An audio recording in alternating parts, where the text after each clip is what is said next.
Good morning, party people. I am here this morning, bright and early.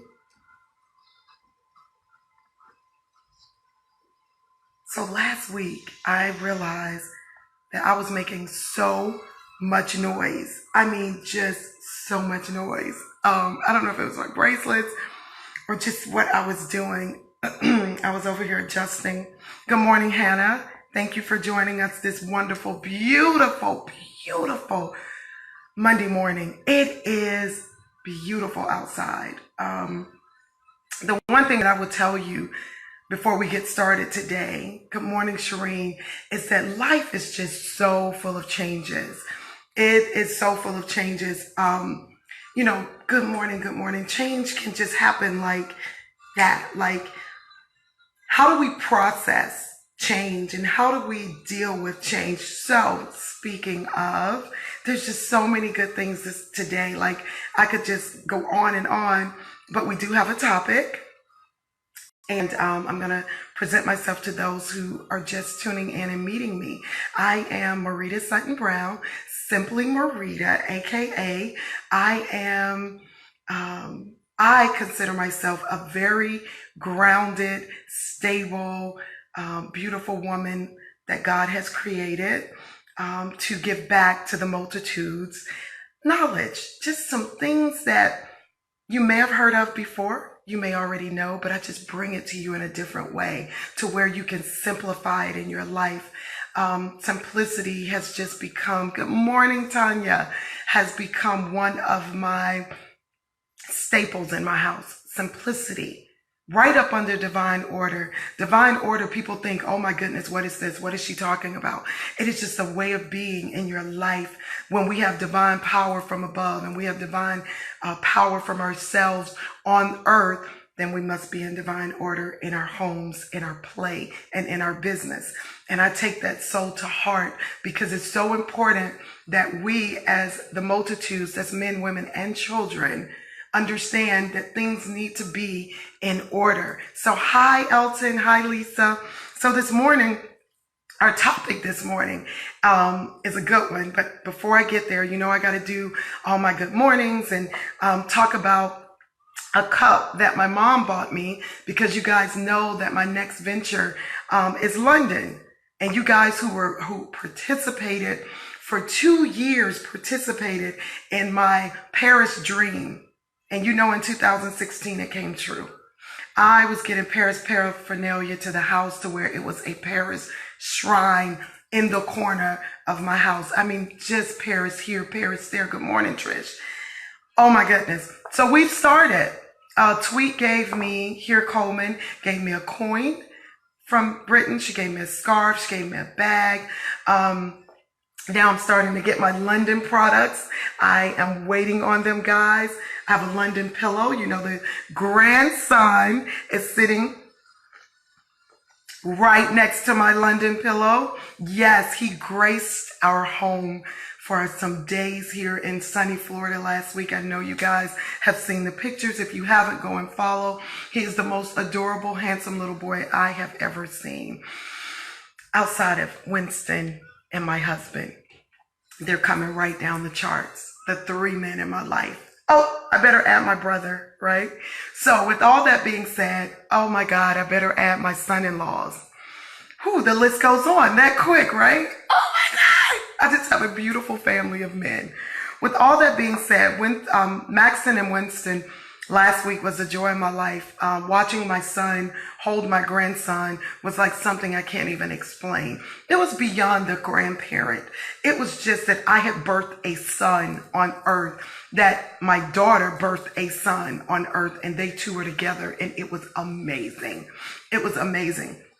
That feeling I can't explain. I started getting calls in. Good morning, Kiara. That you look great, girl. You are beautiful. Getting ready for her wedding. It just looked, it was like having him was like holding all my kids all over again. I mean, pretty much, let's simplify it.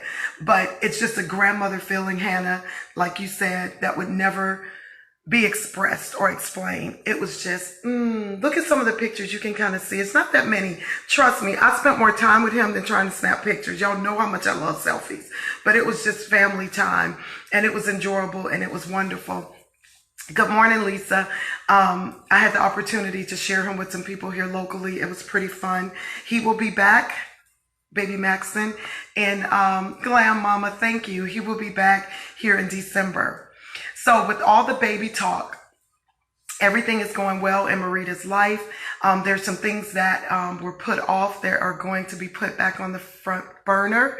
Some of the news that I needed to find out was excellent news. Some of the news I found out again when I talked to you guys, hi Kate, is life-changing. So with that being said, I've given you that family personal side early this morning. The lake looks great. Sun's glistening on it. I don't see any rain coming in anytime soon. So let's see what else happened. Had a great day at church yesterday and last week. Oh no, I didn't go Wednesday. At church Sunday, Pastor Alex preached a very, very good sermon. It was good. Kept us in our place. Praise and worship was on point. One thing about me, prayer and worship and praise is my thing. Yay. It was really good yesterday. I love when I'm on the prayer team and I'm a prayer warrior and I get to pray for people. It was amazing. A woman came up and she said she was aching in her body. Now, one of the things that I love about not just being a prayer warrior or a life coach and all this other stuff that I do, after I prayed for her, I was just spirit led to dance with her because there was praise and worship music. And I will tell you guys, she was close to maybe, I'm just going to do a good guess. I don't like to guess because I didn't ask. I would say between 68 and 74, her age. And she was beautiful. Oh my God, just beautiful. And I hugged her while I prayed for her and we danced because she said, I'm aching in my body and I just need prayer for that. And I was like, no, what you need is something positive. And what you need is me to hold you and dance with you. Is that okay? And she said, yes. And let me tell you, that was the best praise worship dance I've ever done in my life. I held on to this woman that I don't even know. And I just danced. We did this little rock back and forth on this beautiful praise and worship song. And she wept and said, I so needed this. I haven't danced in years. Do you know how important the human touch is? And how important it is to sometimes just grab your loved one? I did it 2 weeks ago here in my kitchen kit, in Studio Kit. When it's not Studio Kit, it's Marita's kitchen. And I pull my husband, he's like, what? You know how people are. You pull them towards you and they're like, what? Like you're doing something to them. Like you interrupting their kitchen mode or kitchen groove, right? And I go, babe, I want you to dance with me. What if this is our last time dancing? There was no music. There was no humming. I just took him in my arms and we danced. Let me tell you something. Don't let it be your last dance. Dance, laugh, make life count. So another dancing moment, my love life happens in threes. I took Maxton in my arms and his little arm and we danced in the kitchen as well.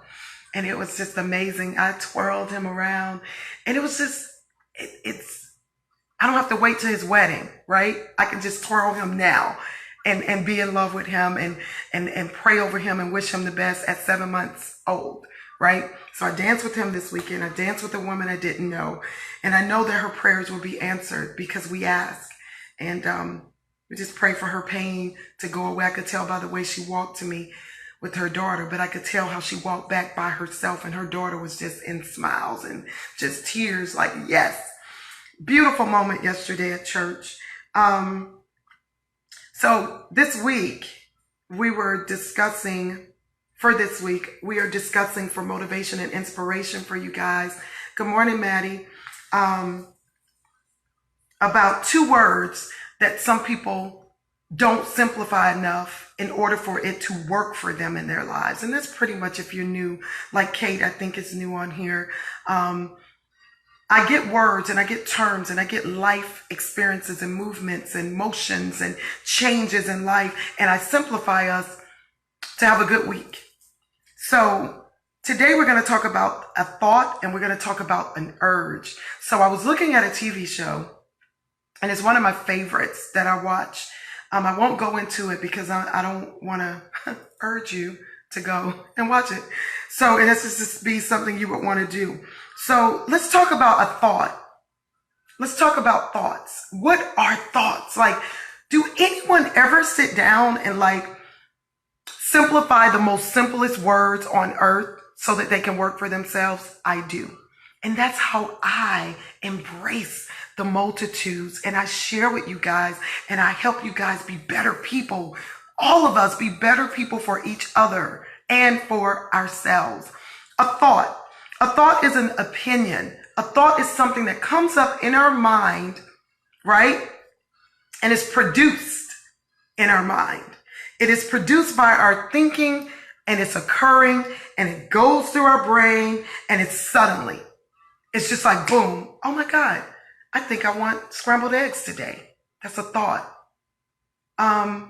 Dave, I was thinking, Dave, we should go to the beach today. That's my thought. That's my thought. I was thinking, example, I have my candles. They're luxury. They're high price and it's a candle and I get it. But I'm simply Marita. So I was sitting with my mom. We were chit-chatting and a thought came to mind. Create more candles for everyone to be able to get. What? That thought was the best thought I could have ever thought of. I know who I am. I know what I believe in. I know what I can give. But now that thought has started a full candle line that will be out in less than a month. Oh my God. For the multitudes. So excited. A thought. I'm thinking that now it's time for us to change where we want to vacate. I think it's time for us to change where we want to have our children in school. I think it's time for me to change where I want to work. These are thoughts that we have, but sometimes we have these thoughts, and when our thoughts are altered, it's because we spoke it to someone else. Our thoughts are altered because we didn't do the 3 things that I am going to give you to help you understand the difference between a thought and the difference between an urge. Okay, and then I'm going to give you guys know I don't let you leave without nuggets. And it's life-changing what I'm going to give you today. So share this video. I'm not one to get on here and wait for Facebook to bill me anybody. I'm not one to get on here and say share, heart. Do what's best that you feel. This is sort of like an urge. Share it if you feel that it could help someone. So here's our thoughts. As a life coach, as a psychologist candidate on a PhD level, I have all kinds of thoughts. I share my thoughts. People call me with their thoughts. I listen to their thoughts. And that's what I do as a coach. I help your thoughts become reality so that your dreams can come true and so that you can fulfill successfully what you need to by knowing your immeasurable worth in total divine order. Everything about me, I live it, I work it, and I share it. With that being said, thoughts are ideas, they are opinions, and they are suddenly in the wind. Good morning, cousin. Good morning, Crystal and Crystal. With that being said, we have to understand the difference because some people will think, well, I can't believe she's just simplifying a thought. I know how to think. It's not that easy because if it was that easy, we wouldn't have urges. So what's the difference? Simply Marita, life coach Marita. What's the difference? Let me tell you the difference because I gave you all the goodness of a thought. It's an idea, an opinion, whether it's by someone telling you or not. A thought has choices with them. There's a choice when we have thoughts. Because when I had this conversation with my mom about expanding my candle business, the thought came up. I put it on paper, actually jotted down the new logo and was like, well, the new label, it's not a new logo. The new label and was like, oh my God, right? So that thought process turned into an idea that is going to be shared with the multitudes. That's wonderful, because thoughts have choices. There are choices with my thoughts. I could have said no to what my mom and I were discussing, or I go with it. I go with it. I ran with it on paper, already taught the manufacturer, everything is in order, right? Divine order. But then we get these urges. Now, urge, you've heard people say, well, I urge you to do this. Urgent care. Something suddenly fast. You don't think about it. You go, you get it done. I'm taking my son to urgent care because I need urgently for him to be seen. So what is an urge? Urge doesn't have the best words as thought. Thought is opinion, thinking, occurring, suddenly. It's an action word. Oh my God, it's a choice. But when we get to urge, now I'm teaching somebody here. I'm teaching you, exactly. I'm teaching you. Urge is something strong. It is a strong craving, a strong desire, a strong compulsion. It's like, I gotta have it. I gotta have it. One of those words I don't use, thirst. You know how the kids go, oh, she's thirsty, he's thirsty. It's a thirst. It's something that you just got to have. Like my coffee, like I yearn for this cup of coffee on Monday morning, especially because you're having coffee with Simply Marita. So here we go. Urges are strong vibrations in the body. Not so much a thought. They're thoughts, but it's an impulse. A compulsion to go and do something right now. I'm not going to think about it, and I'm just going to go do it. It doesn't matter. Urges are also influenced. They're influenced. You're influenced. I urge you to do so. I urge you to take that call. I urge you to buy my candle. I urge you to purchase my book. It's an influence. So with that being said, I was looking at a particular show I mentioned earlier, and it awakened me to this segment today to give to you guys, because oftentimes we don't know the difference. We're just speak the word, speak life tour that's coming up that I'm speaking at. Oh my God, about relevancy. And I'm going to speak a little bit about this, because poetry is not so much a thought. It is an urge, because you're giving things that hit you just like that. And then you put them on pen and paper or on voice for people to hear. But this was used in not such a good way. It was used in such a negative way that it woke me up so that we could know the difference. There was a particular TV show that I was watching, and the character on the show made a comment to the two actors. And the actor was an adult, and the person that he was speaking to was a child. But the child was being hurt by another adult. And how he expressed this conversation to the young man without committing suicide was, he wasn't thinking. These were not good thoughts. He acted out on an urge to hurt you. And let me tell you something. That is such clarity to the difference of what people do to other people when hurt people. They act out strongly. Yearning, craving, thirsting, compulsing, wanting, desiring on a strong level that they can't have happy thoughts or sensible thoughts to make a choice. So when they're acting on their urge, they go out and they do something 9 times out of 10 that's not good, that's not correct. And it leaves someone like a child or a woman that's been in an abusive relationship thinking that they've done something wrong.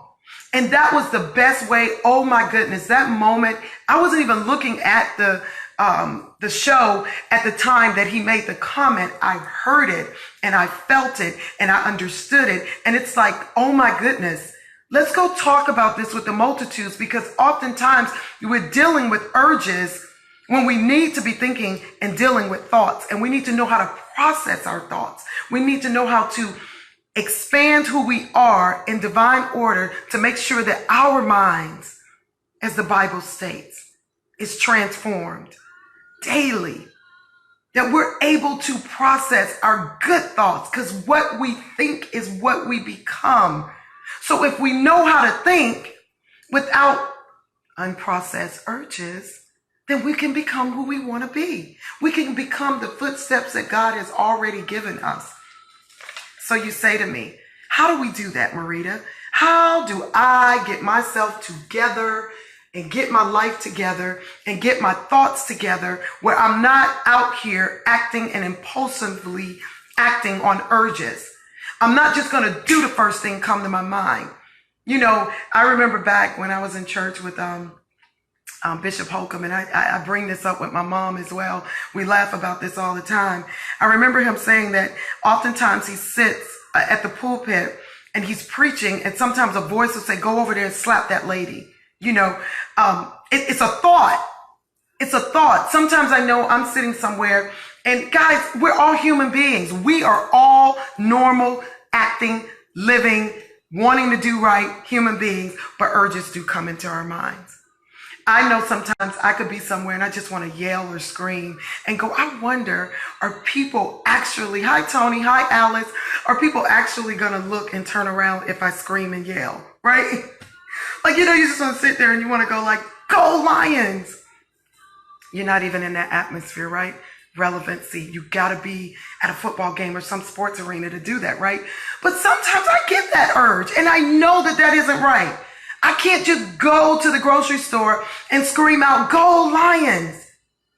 And then everybody turn around and go, there's no lions in here. Oh, what's wrong with that woman, right?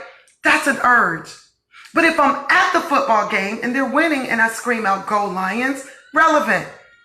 I thought about it. I know where I am. I know when to say what I say. So I want you guys to take seriously this week while you're trying to make good choices based off your thoughts. Make sure that you're not making decisions or being influenced to take over your urges. These are things that we yearn, we desire, that we want, that we want to, put in our pocket.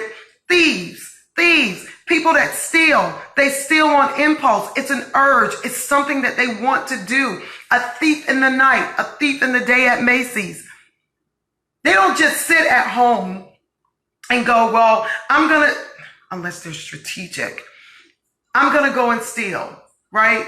No, it's an urge that they have because they're in the place. They're in the place, so they see it. It's something that they want to do.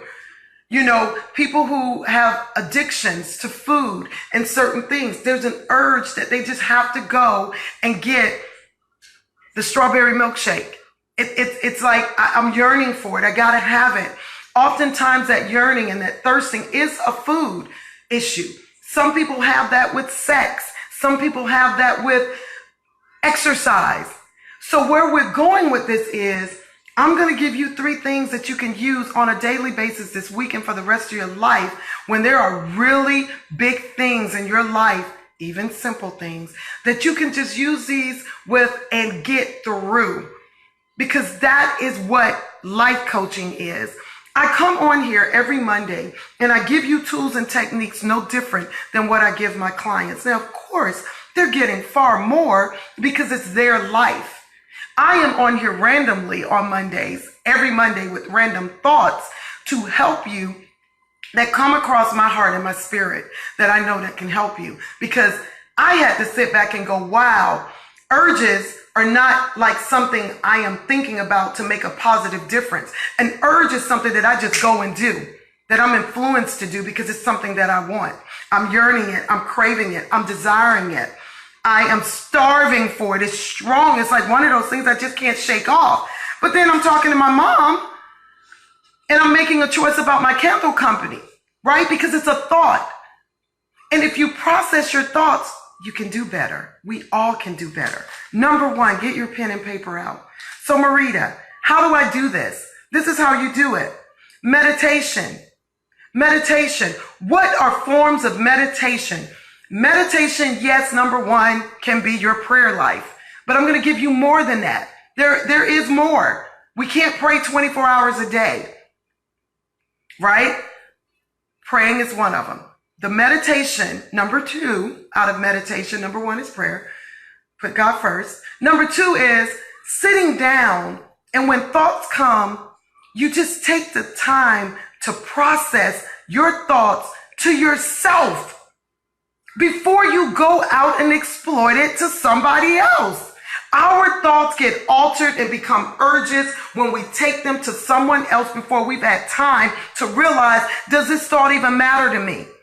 Does it even matter to me? My candle company mattered to me, so I took my thought to my mother, who I knew was relevant, who could give me sound conversation about it, and I could move on. I could move on, right?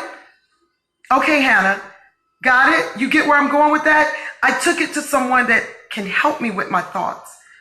Number 3 in meditation, we're praying. We got it with us. I'm like, let me write it down.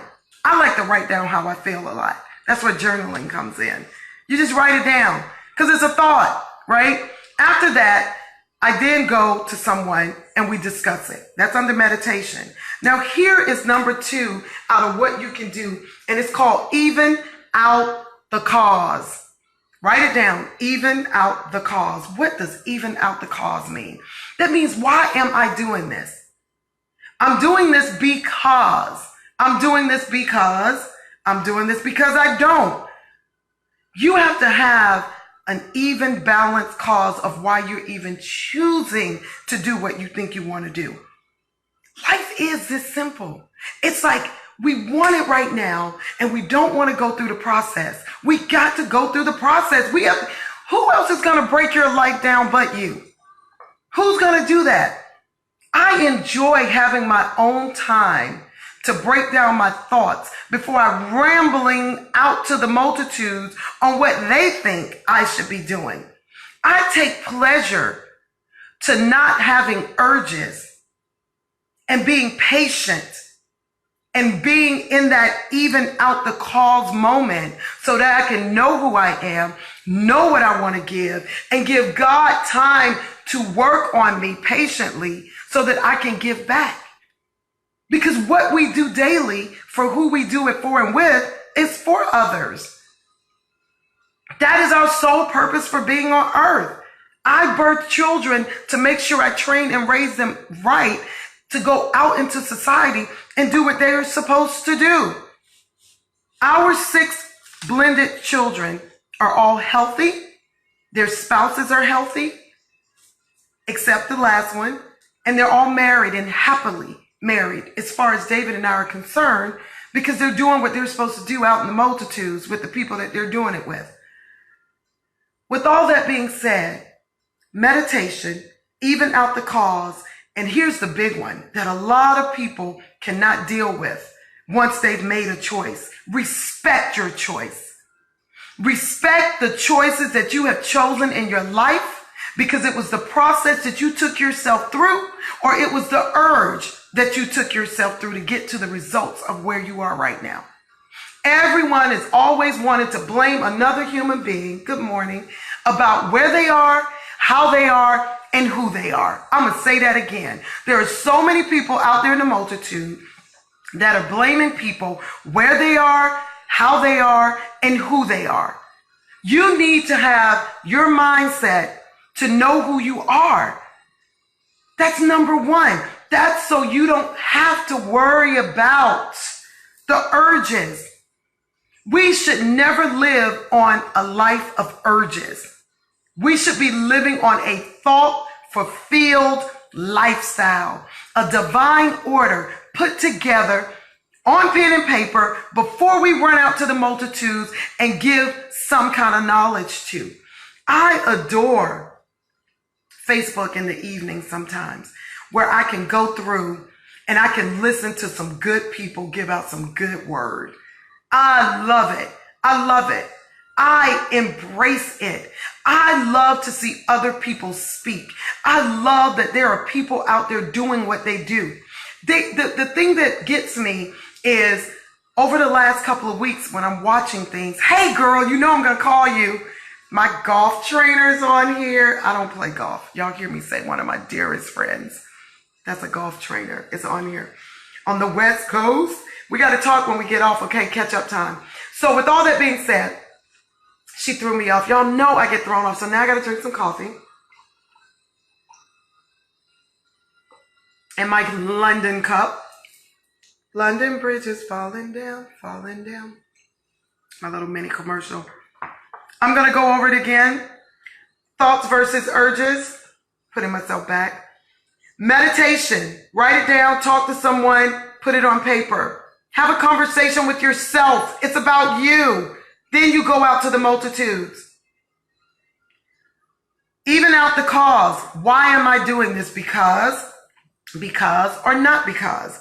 And then respect your choice. Respect your choice.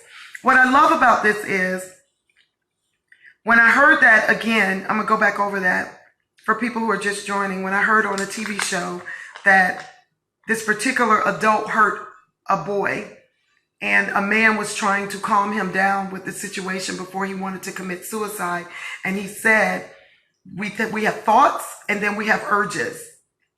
Urges are more of a stimulation of something that's uncontrollable, that's influenced on the mind, that takes over to cause us to do bad things, because it causes us to be in a strong yearning, craving, thirst, compulsion, gotta have it, attitude. When we have our thoughts, we have our choice, as God has said, to be able to do what we need to do, because we take the 3 steps that I'm giving you. You meditate, even out, balance it out. Why? Why not? And then respect your choice. Because our lives should not be on urges. If you get certain urges, sit with someone, deal with them. Deal with them. Suicide is an urge. People will say, well, mental health issues. There's different levels of mental health. You have anxiety. You have compulsive behaviors. You have all those big words when we talk about mental health, and people just don't understand the difference in it. If you tell yourself, as Tanya said on here, you'll start believing it. Right now, they're giving out more anxiety medicine at the hospitals and at the ER and at the urgent care. They're giving, it's urgent. They'll give you 2 things that are urgent care. And if anybody on here know that I'm speaking truth, you go to an urgent care right now, it's 2 things that are due on certain sides of the country. It's where your demographics is. They'll give you 2 things. They'll give you anxiety medicine, especially if you're a minority, and a steroid shot. Okay, those are 2 things that they'll give you, because steroid shots, because they don't know what's wrong with you. Anxiety is because they don't want you to come back. They just want you to go away with that, calm down, take these pills. After 7 days, you're straight because you're addicted. Compulsive, anxiety, those big kind of mental health words. I mean, all of these words under urges, yearning, strong craving, thirsting, compulsion. So I'm saying that to you guys, that in order for us to live in divine order and kind of have our lives with some type of structure, we got to have a plan. And that plan, again, is to meditate, even out while you're doing what you're doing, the cause, and just respect your choice. So I really, for this week, guys, call someone, talk to them. I had another friend come online.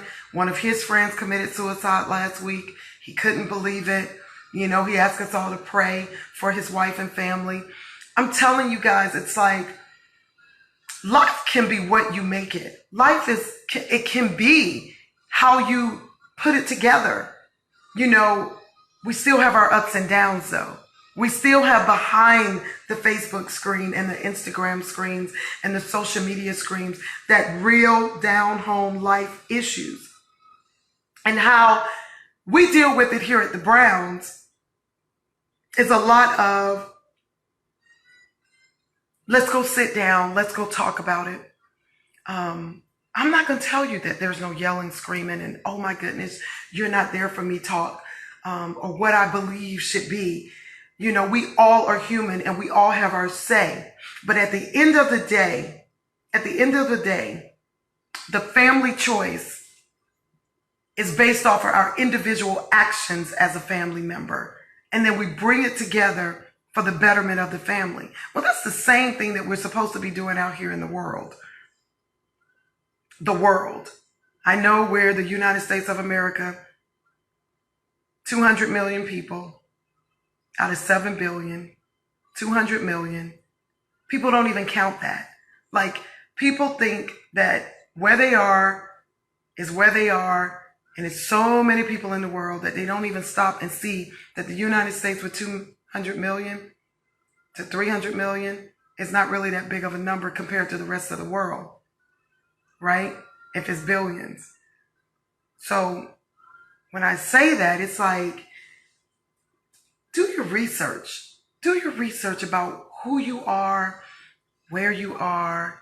Ground yourself into what you want to be. It just makes such a life difference.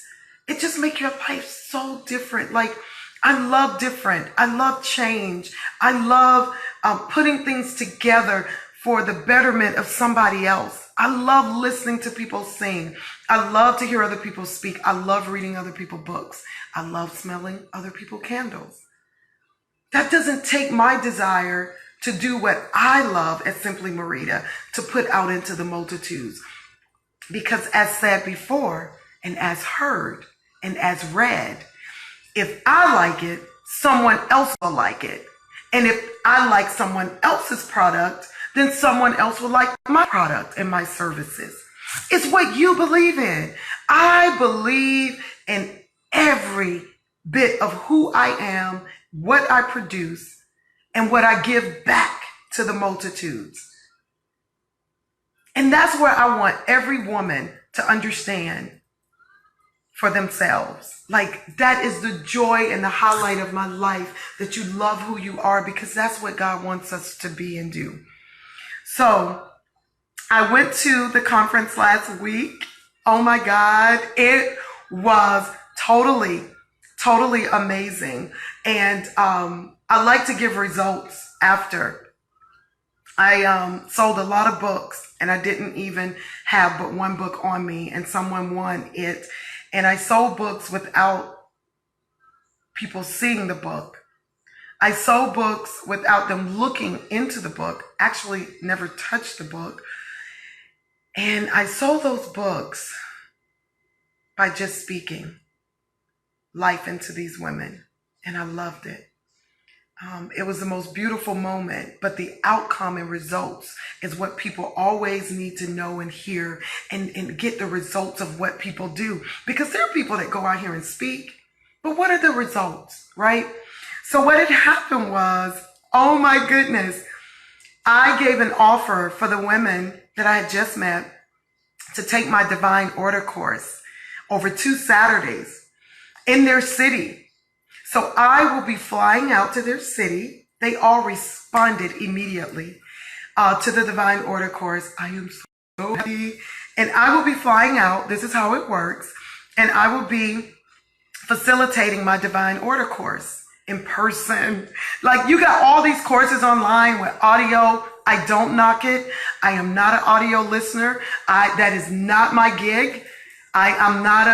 I'm still trying to get used to speaking to you guys where people want to hear my voice when I'm not there. I'm getting there, guys. I'm getting there. I would definitely have to do that in a studio type form where I'm just looking at a microphone and my notes for you guys. I don't know. But right now I'm doing it live across the country. So Divine Order course takes place in Boca Raton in a few months. I will go live during the sessions with the women. It is going to be an immaculate time. I am going to be able to be with these women in the flesh, not just the conference call, but in the flesh. So these are starting. I'm enjoying it. The conference call is still there. The one-on-one is still there. I'm just expanding the coaching business so that it can really get out to the multitudes, and I'm so excited about it. So I thank the women who are joining, who have joined. We are creating another one. I will be speaking in Boca. I will be speaking in a few weeks at Speak Life Tour at the Aloft Hotel on the 18th. Oh my God, follow me. That is going to be amazing. I will be speaking in Texas in October in the Austin, San Antonio area. Yes, there's more to come there. I will be speaking, oh my gosh, it just got on paper in New Orleans in January. It's just, guys, I am enjoying life. And I want to continue to enjoy life. I want you to continue to enjoy life. I want you to get with people that you love. I want you to break bread. I want you to share water. I want you to share coffee. I was about to say bread and wine because you know you get so into communion with your bread and your juice. And I was going to say juice too. But break bread, eat with people, share your life. You know, someone said to me last week that some of the things that I'm going through personally that I shared with them, that I should tell the multitudes because it would help them. And I want to reiterate, last week I was very strong in what I was saying and how I felt about who I am and what I go through. Relevant.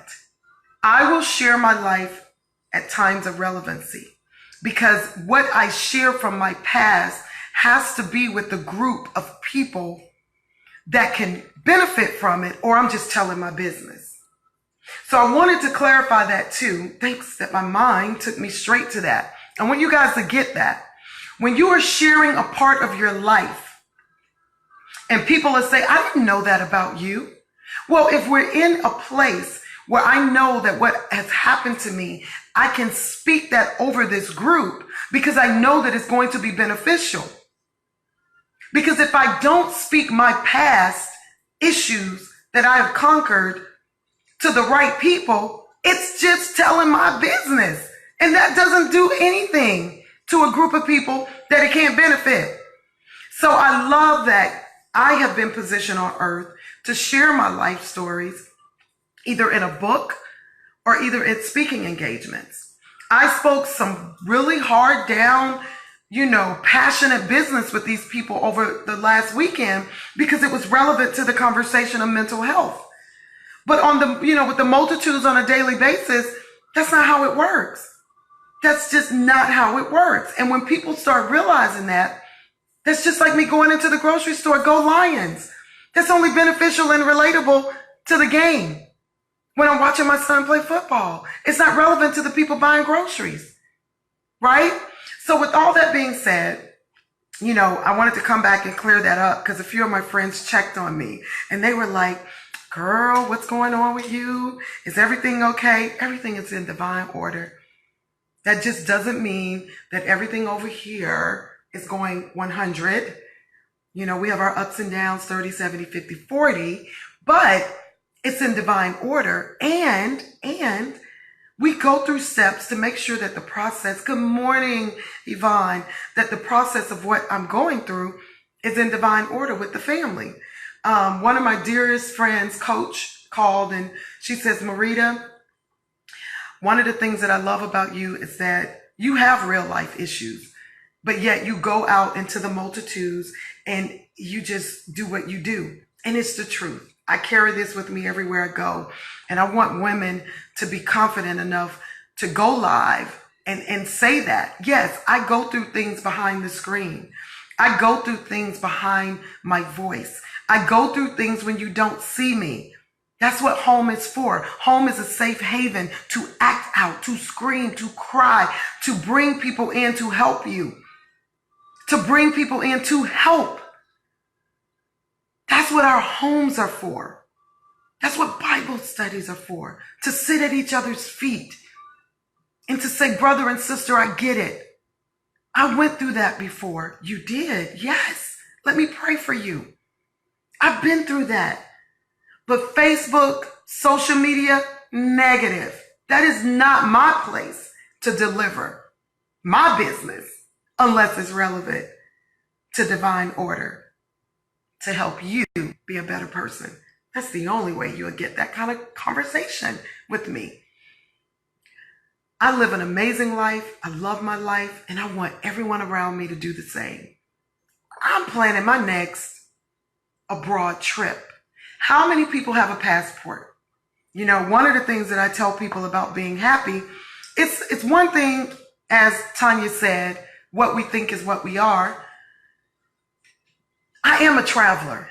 I wanted to be a traveler. When I was a little girl, I used to watch my grandmother's soap opera, and I used to hear when those people used to come into the room, oh, I'm going to Europe today. I have a meeting in Europe. I have a meeting in Las Vegas. I have a meeting in California. And I'm just a little girl looking at a soap opera. thinking, well, all those people are traveling. You know, what is that? So I knew by the time I was 18, I wanted to be a flight attendant, right? Thinking, we're talking about our thoughts.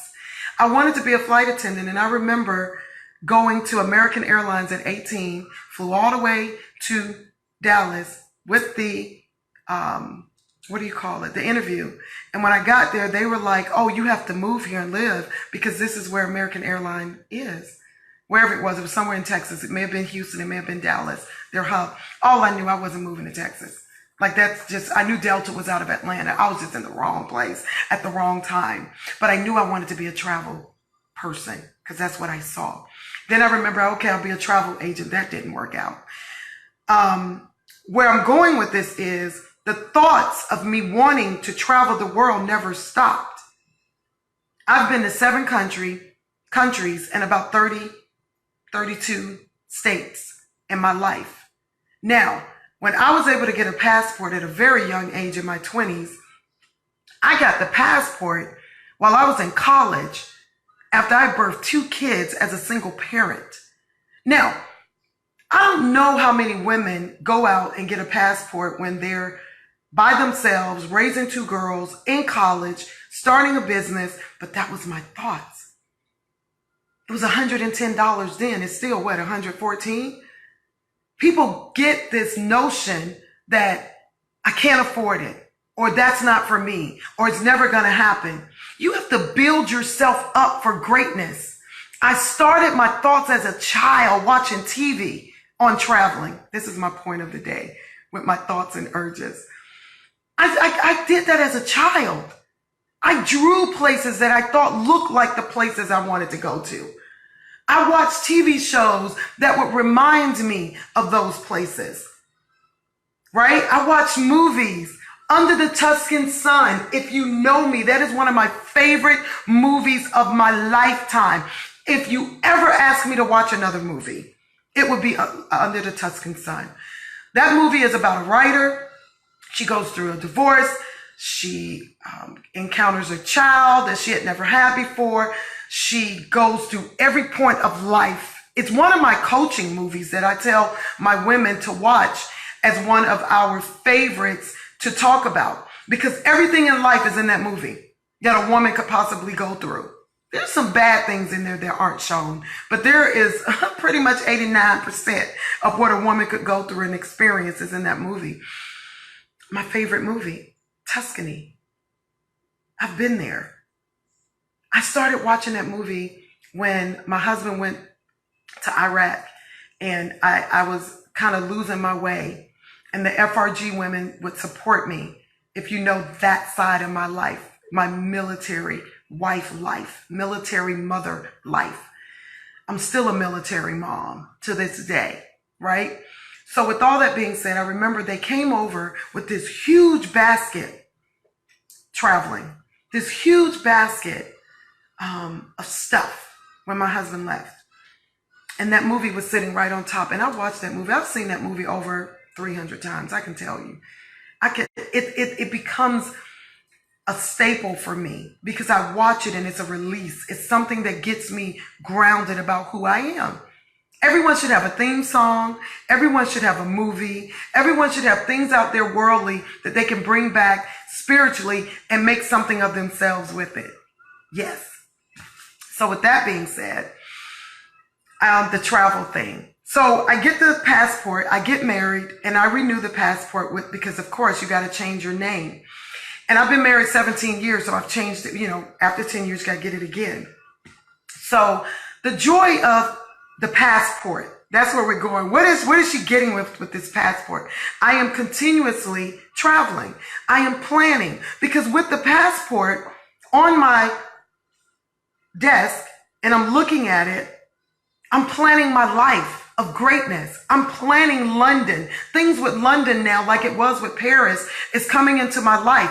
I've met a little girl named London. I've met a life coach here in this city from London.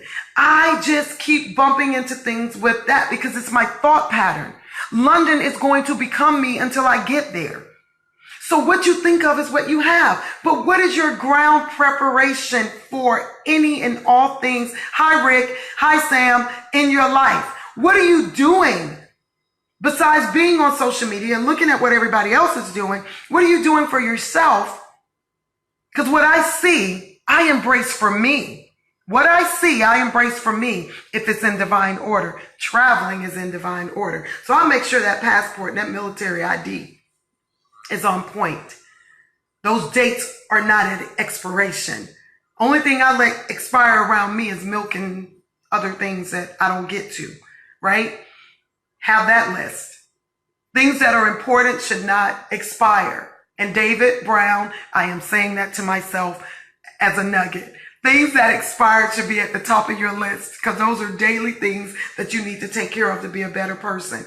And Dave, my husband, knows what I'm talking about. Speaking to myself on that one because I can't let things expire and not get to them. I sure can. Like, example, tolls. Yeah, $150 toll turned into $37. My husband doesn't like that. I don't like it anymore either.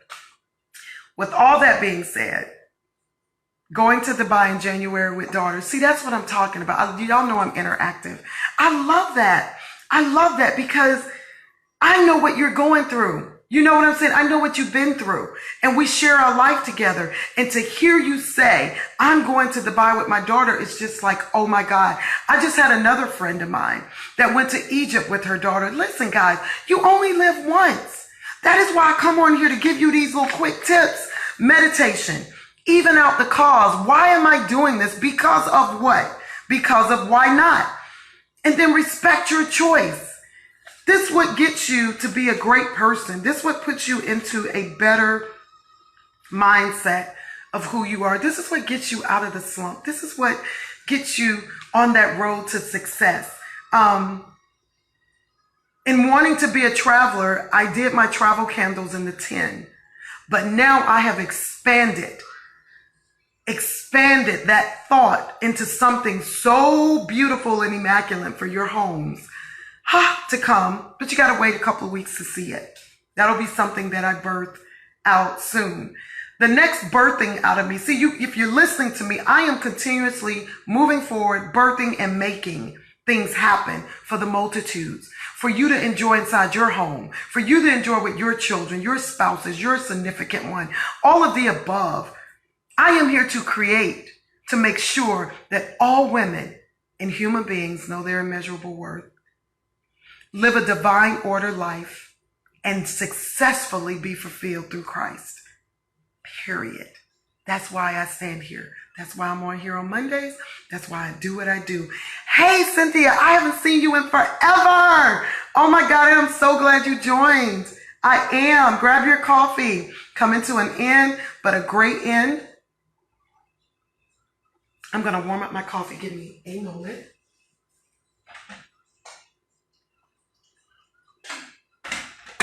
You know, here in Studio Kit, I make my own coffee. Oh my God. Yes, I do. And it is so good.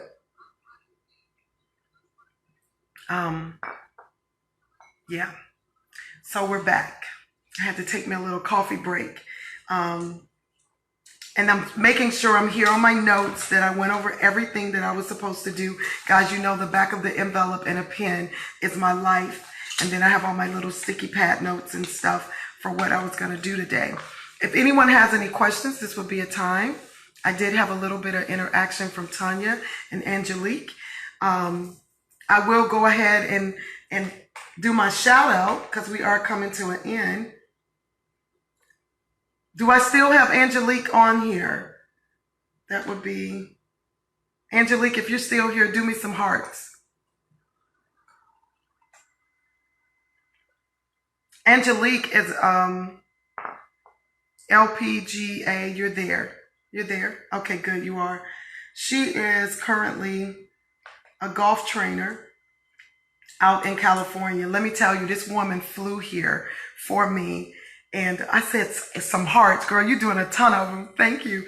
She flew here to teach me how to play golf because I live on a championship golf course. I laugh when I think of this. And I don't play golf. She laughed at me in my outfit. We took pictures. You have to go way back in Facebook and see this. But I want to do a shout out because Angelique, on here, put your website or your Facebook link or something. I don't know. You know, when you're on Facebook and then you try to get on Facebook, it's like it just takes forever. I don't know what's going on. But I want to do a shout out to her because she does wonderful, oh my goodness, things in California with golfers. She's at Chester, Washington. Am I saying it right? She does a lot of events there. And trying to get her pulled up. And Angelique Johnson, she does a lot of things in the community there. It's Chester, Washington Golf Course. I'm good, Angie. Right? I remember. AngeliqueOnTheLinks.com. Thank you, girl. Let me tell you something. Stress reliever. You're out, you're breathing fresh air. I'm speaking from experience, not as a player, not as a sport. Experience. Watching. It just looked like so much fun. It's a bunch of people get together and they hit a ball in a hole. You guys also know that I was at the Arnold Palmer invitation not too long ago with a really dear friend, Maria. We were hanging out. Oh my God, it was amazing. I was this close to Tiger Woods. Yes. He noticed I was there. I noticed he was there. Boop. Amazing. So I've had the experience. I think being with someone of that caliber, I could sit here and I could talk about a little bit of golf with my girl here, Angelique on the links. Well, over the weekend, she did something really, really good over with some people, some good people. Look her up. She did the Inner City Kids Golf Clinic. It's the 5th one. And it was totally amazing. She was with Joe Groham Golf Foundation. And I was just, when I looked at it for yesterday, it was on the 5th. I just was like, her being with all of those male golfers, this woman takes all the cake. Like, out there with these inner city kids, showing them at such, I'm looking at it like glancing, such a young age, having the opportunity to be with greatness and teach them a sports that's not always taught to minority. So I am just, you know, even here where I live, with minority being very low in the city that I live in, and higher with other nationalities, golf has become one of the top things for our youth. If my son wasn't playing football, NFL bound, taking his hard hits, bouncing back, I would recommend golf. But Angelique, I am just so impressed by what you were doing. I caught this last night, really, really late, actually early in the morning. And I'm watching how this many minority kids are at a minority golf course having this experience. And it's just beautiful. I just wanted to do a shout out to you. I honor you. You know, you flying across country to teach me a game that I'm not even wanting to do personally, but I care about it so much that you and I ended up at the PGA induction of some of the most famous golf players. You would think the opportunities that God has blessed me with and having people in my life, Angelique is one of them. And meeting this woman, it got me interested in golf enough to meet the great. I met the great. I met inductions of men that I didn't even know existed. The wives of the ones inducted that have passed away. My experience with golf, this is the second golf course I've ever lived on in my life with my husband. It led me to her, and it led to a relationship that what is relevant to talk about in golfing is right now. I don't talk about Angelique every day, but she is a very close friend of mine that I love and cherish. And we're raising our 15 years old up together. That's our relevancy. Golf is our pleasure. Guys, you got to get with people that you love, that support you, that follow you, that gives to you that breath of life to keep your mental health sane and straight. When she and I want to talk about some things that are important about what's relevant to us, we pick up the phone, we pick up where we left off, and we speak. Even when it's about golf, even when it's about our children. I'm not a golfer, but I've been enough around with her in the presence of something that I don't even care for, that I still love her enough to support her. And that shout out goes to her, because this video, 5 years in, she's almost at 300 views, and this happened yesterday. Just something so momentous, just a memorable event. All of those kids, I love it. What a back to go to school event anyone could give. Hopefully I'll be able to get her here. Hi, Michelle. Over here to do it here for the kids. I just think it's great. They even had like lunch at the country club, right? At the club. I'm looking at the food and stuff that they gave them. Immaculate. So guys, with that note, I love to share my life with you guys. I love to share the good people in my life. I love to share the people that support me. Yvonne's on here. She does those tea cookies. I see some more people that have jumped on, and you know, the more and more you jump on, the more and more I get to expand who I am to the multitudes with simplicity and wisdom. Again, I am Simply Marita. I am Marita Sutton Brown, life coach Marita, chef Marita, mama Marita. I am so many Maritas. I love it. I love my titles. I've earned them. I've earned them. See, I know who I am. I can help you know who you are. Call me. You know, a lot of people will wait a couple of weeks. A lot of people inbox me right now. I have 4 inbox right now. That's huge, because I'm not done. Most of the time it's after they sit, they think about it. Should I not? Should I ask questions? Guys, I'm here to help you. I'm here to get your life in divine order with my course of divine order. Excellent course. I have so many ways that I do it. I still do the one-on-one coaching, the group coaching. God is just amazing. So I'm just letting you guys know that I'm still available for you. And this does expand social media out into the multitudes. Eventually, I will start my YouTube and Instagram channel. We're working on it. I'm getting used to this right here. I will expand to that soon. And you guys just stay and watch what Simply Marita is coming up with. New home products. Yes. Got a project I'm going to finish here in a couple of weeks. I'm so excited. Guys, you have heard me say this, but it is actually going to happen. It is somewhat an hour away. It takes a team to get things together, but I am on it, doggone it. I'm going to get her done. What else is going on? Right now, that's it. That's it for the week. I want you guys to go out here. I want you to have a choice in your thoughts and your action making. Remember that your thoughts are produced.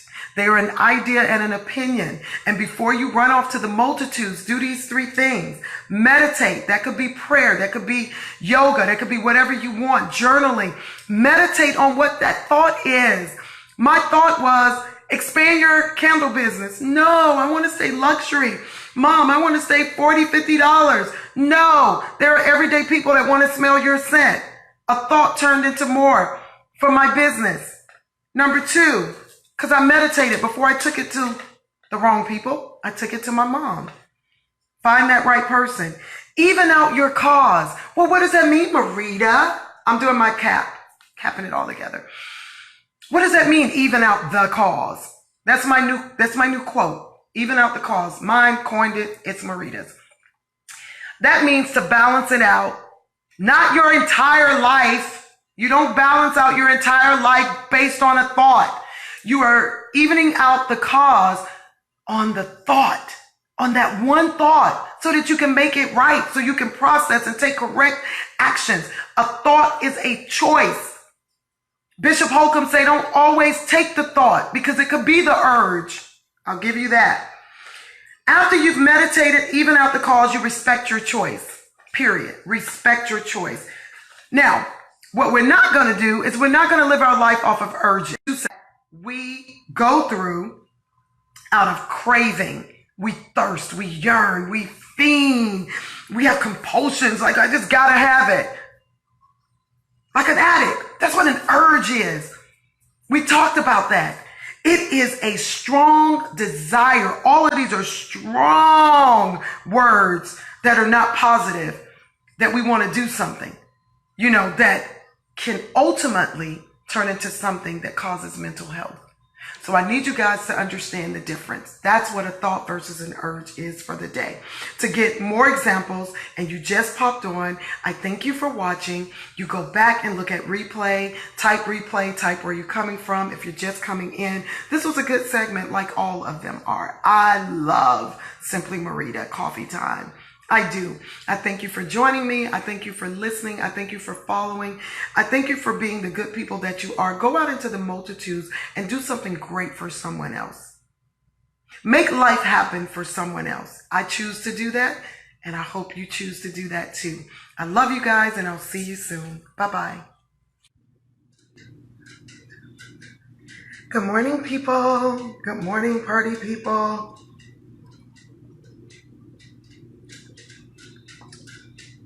I know it's summertime, and like, where is everybody? Where is everybody? Our lighting is a little different today, which is okay. I mean, I kind of move it around because it actually tends to, and then I have on white, so I don't know what is popping off here today, but it is Monday, and it is 9:30. It is beautiful here in sunny Florida. Good morning, Natasha. They have these cute little things where it says wave. I'm going to try some of this stuff this morning. Let's see what happens. Did I wave? It said I waved. How cute. Today is going to be exciting. I don't know why it looks so dark today. Anyway, we're going to keep it going. I don't know if I need to bring the light towards me. Good morning. Maybe I need to be over in the light. Oh, no, see, this works. So what I'll do, maybe that did, maybe it didn't. Maybe I need to leave it. This is like too much fun, right? Hi, Kimberly. How are you? I'm going to wave. I'm loving this wave. Hi, Ash Marie. Hey, girl. Bridget, you know I know who you are, girl. You guys got your coffee? Because this is going to be really, really fun. So, hi, guys. Good. I am Marita Sutton Brown. I have a lot of AKAs. I'm known as Simply Marita. This morning for the title, I put Coffee with Life Coach Marita because sometimes I want to make sure, good morning, Denise, that I am speaking and people know where I'm speaking from. All the way in Delaware. Hey Tanya. I'm so excited you guys are on the phone. I love this new thing where it says bring you guys on the camera. I'm going to do that next week. I'll probably randomly. Y'all better be dressed and have your coffee because you never know if I need your input or something, right? Well, it is sunny here. I think when I got out of the car this morning, it was already 82 degrees. Let's see. I did one of the biggest things in my life this morning. I dropped my son off at the airport. Did y'all hear me? Oh my God. I dropped my son off at the airport. You don't want to be embarrassing, so you don't want to get out the car or the truck or whatever I drive and, say, oh my God, I love you. So what I did was I rolled down the window, right? I was like, love you, man. And he was like, okay, this is really, really funny, Mom. So I dropped him off, and I'm still having the mom jitters about just dropping him off and walking away. It's like I wanted to make sure he got to the gate. But then he was like, oh, I got TSA. I was like, you're in there. TSA, he got his Adidas bag. He's going to football camp. And he's got his Adidas backpack. And he's like 6 feet tall. So I'm like, he's cool. But he's still 15 and he's still my baby, right? So today, let me see. Last week was a time. I mean, it was, you turn on the news and we saw what we saw. It was where people have decided, good morning, Robert, have decided to change the course of their lives. They decided to change the course of their lives. As you know, I am an inspirator and a motivator, so I am always going to use the proper terms that can still keep everybody driving in their car this morning, going to work. It's not to bring tears, but last week was a sad week. And when people decide to change the course of their lives, there were some comments that were thrown out there that I kind of want to make a little bit clear for my viewers and for myself. Because oftentimes, whenever we see something of this nature, right, we feel like there's answers for it. We feel like there's some answers for it. It doesn't matter if it was expressed over the dinner table with her family or his family of the tragedy last week about what went on. The answer to the question is we don't have the answers, because only the two that change the course of their life for themselves on earth know the answer, and God. We can speculate. Me having a PhD in psychology, I'm a candidate to graduate. I am so excited. But with that being said, there's still more to go. But with that being said, a lot of words were taken and thrown out there. The main thing that I said, and I will continue to say, is talk to someone. So what does that look like? Talk to someone. A lot of people that talk a lot, that get paid to talk, that talk in circles, that lead Bible studies, that talk at work, and they're the leader of a group. Most of the time, talkers don't have a problem with being as miserable as people that don't talk. People that stay silent hold things inside their heads, their hearts. Therefore, they're not speaking out what they feel at any given time. One of the things that has been said is when people say, I'm going to speak my mind, or I'm going to give my 10 cents. Let me tell you, give it. Give it all you got, especially to someone that will listen to you. Yesterday, I had a moment in my life where I needed to vent. And venting is the same thing as talk to someone. We have all kind of words that we use in order to express ourselves to others. Guys, I'm here to inspirate. I'm just like inspiration this morning, motivation. Talk to somebody. So when I got ready to call her out of the blue, because see, for me, it's easy for me when I need to vent to call somebody out of the blue, because I catch them off guard. They don't know what to expect. They don't know what to say. They just listen. It's like, hey, I need to vent, especially for me. And if you're a talker like me and you're in a position as me as a leader, when you call someone and say, hey, I need to talk, they're like, oh my God, what? What is she about to talk about? Because she expresses herself Mondays online, or she expresses herself, period, right? In a group. I'm not one to hold my tongue for anything, because I believe that what we have to say is important, whether it is right or wrong for the moment. We need to express it and get it out. So called her yesterday and I was like, hey, I need to tell you this. I don't need you to say anything. She goes, I was about to call you. I was like, okay, so we were feeling it. She was like, what's going on? I was like, it's not what's going on. I just need to talk. So I started expressing myself to her. And yes, she did have some come back to me. She had some words to come back, which were very, very inspirational. She was like rocking it with me. But in all of that, I felt so good. Now, at the end of the call, yes, I did think at midnight, should I have told her as much as I told her about what I was going through? And then I was like, you know what? It's out. I feel better. However she perceived what I said is on her. But basically, I spoke how I felt. Now, in speaking to her about what I spoke about and who I spoke about, I am able to go back now and sit down with the person that I was venting about. Remember, gossip is not gossip when you're speaking about what concerns you. So what was concerning me that involved someone else, I spoke it to her as a vent. And now today, I will be able to go to that person and have a conversation with them and let them know how I feel, because I would rather respond than to react. Some of the things last week, when the two people chose to change the course of their lives, they did not respond, they reacted. Whenever you decide to react in such a way, those can be the kind of results you get. A course change of life. So, one of the big words that came out last week, and I really want to go over this, and you saw it in my caption, good morning, Katina, is the fact that people will always throw out there so quickly, self-care, self-care, self-care. You know, self-care is not selfish. Self-care is all about you. Self-care. Okay, so psychologically, self-care can mean different things to different people. I want to give out just a simpler version of what that means so that you can carry on this week about what self-care can be for your life. I want to mention some things. Massages, pedicures and manicures.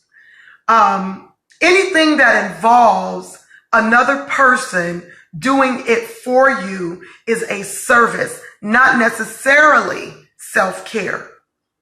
Guys, self-care, you know, when someone asks me, oh my God, Marita, you need to have self-care and take care of yourself. Hi, Misty. And I'm like, what do you mean? I brush my teeth in the morning.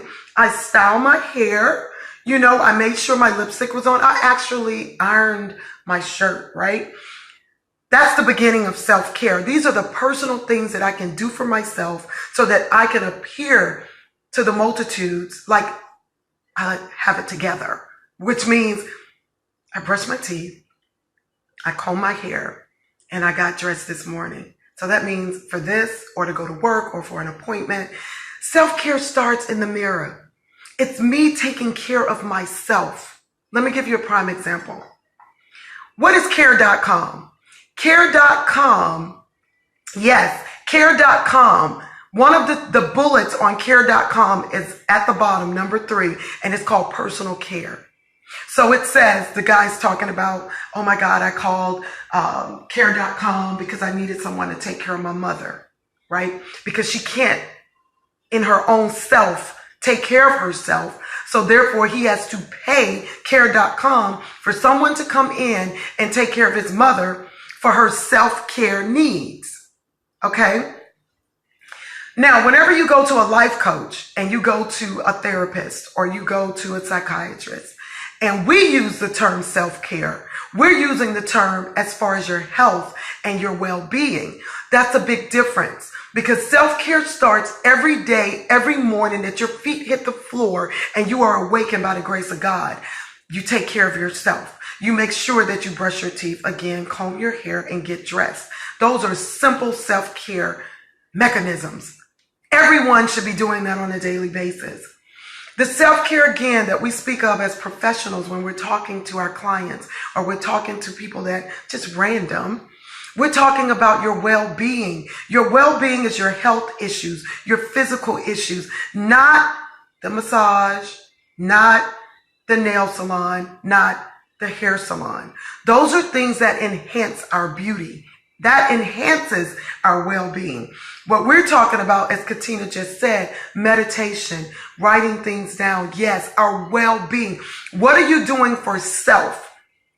As I always say, write it down, pray over it, and believe it. That's one of my quotes forever. Like, that's what I believe. You write it down, you pray over it, and you believe it. Like Coach Marita. Just like you said, Katina. Meditation. Things that are going to be good for you. Prayer. Things that are going to be good for you. A plan on what to eat and how to eat for yourself. Let's not get confused, because when we confuse people with the term of self-care, again, it is not. It is not. It could be if you want it to be on it's like you got to put it in compartments. Like the first one, I got up, I got myself together. The next one is prayer, meditation, write my thoughts down. If you want to list self-care as your massage, as your nail salon, so be it, but that needs to be like on list 3. Because those are things that we service ourselves to make sure that we feel good about who we are. It's not necessarily what we consider. Guys, I'm going to keep telling you this. Self-care is how I take care of Marita when I first get up and my feet hit the floor. And then after that, do I meditate? Do I pray? And after that, can go into the world and I can start looking at all the things that I need to do, like the grocery store, the manicure, pedicure, drop the clothes off at the cleaners, get a massage. Those are things that are services, because on that third list, that's not everybody can't do that. Everyone doesn't go to the cleaners. Everyone doesn't get their nails done. Everyone doesn't go to the hair salon and surely get a massage. So some of the things that people put on their list as self-care, like, oh my God, I got to go get this done. That's just one of those things that you just want to do for yourself that you like, that enhances your beauty or enhances the well-being of who you are, but not necessarily. Let's not jump the other two. The other two lists that are so important. This is why it's important to have a treatment plan for each client. Each plan is different based on each client. Yes, it is, Hope. I love it. This is Hope Speak. You're right. And what that means is the first thing that I start with in my coaching over 10 years, with this psych background, is take care of yourself. Take care of yourself. How are you, presenting yourself to the multitudes? How are you showing up to the multitudes? But your show up and how you show out is based on your self-care at the home, where the foundation of who you are begins. If you are a speaker on the road, then your self-care foundation is from the hotel room, or maybe sister friend that you stayed with, or guy friend that you stayed with, or parents. But self-care is basically as simple as this: brush your teeth, comb your hair, make sure you have on decent clothing, have your coffee. I kind of have to put coffee on my self-care list in the morning with my meditation, because coffee is what? Caffeine. And it gives me that extra, go get it. It gives me that extra go get it before I go to the gym. I just wanted to break it down because it's so easy for us when we see people, as last week, change the course of their living life to something that we see what the results are, that people will yell out they need to take care of themselves. So let's go here. Money. I heard all last week people, said this to everyone. Well, they had so much money. How in the world? Yes, Robert, exercise is one. Yes, exercise is part of self-care on that first list of meditation, brush your teeth, and so forth, as well as your smoothie and eating a healthy meal. Those are the first things, because those are the things that we do to our body on a daily basis, how we exercise and how we eat. Let me throw that out there. Hi, beautiful Shireen. Good morning. So with that being said, everyone discussed the fact that they had a whole lot of money and everything. And money doesn't mean anything. God's money means everything. Money pays the bills. You have to love money just as well as you love yourself. It says in the Bible that money is the root of all evil, but that's the course of how you spend it. That's not what it's meaning to say. If you are one of those people that say, oh my God, hi, Mr. Hill. If you're one of those people that go, oh my God, I don't love money. Money's not everything. Then you're always looking for it. You're always waiting for it. Guys, love it. It was put on earth for you to desire it, to love it, to use it as currency for exchange. You should never walk around with the blessings of God saying, I don't like it or I don't want it, especially when it comes down to money. You have to have money to exchange as currency to pay your bills, right? Okay, so everyone was saying, oh my God, they had so much money. Money doesn't mean everything. It wasn't about the bank account. It wasn't about the bank account.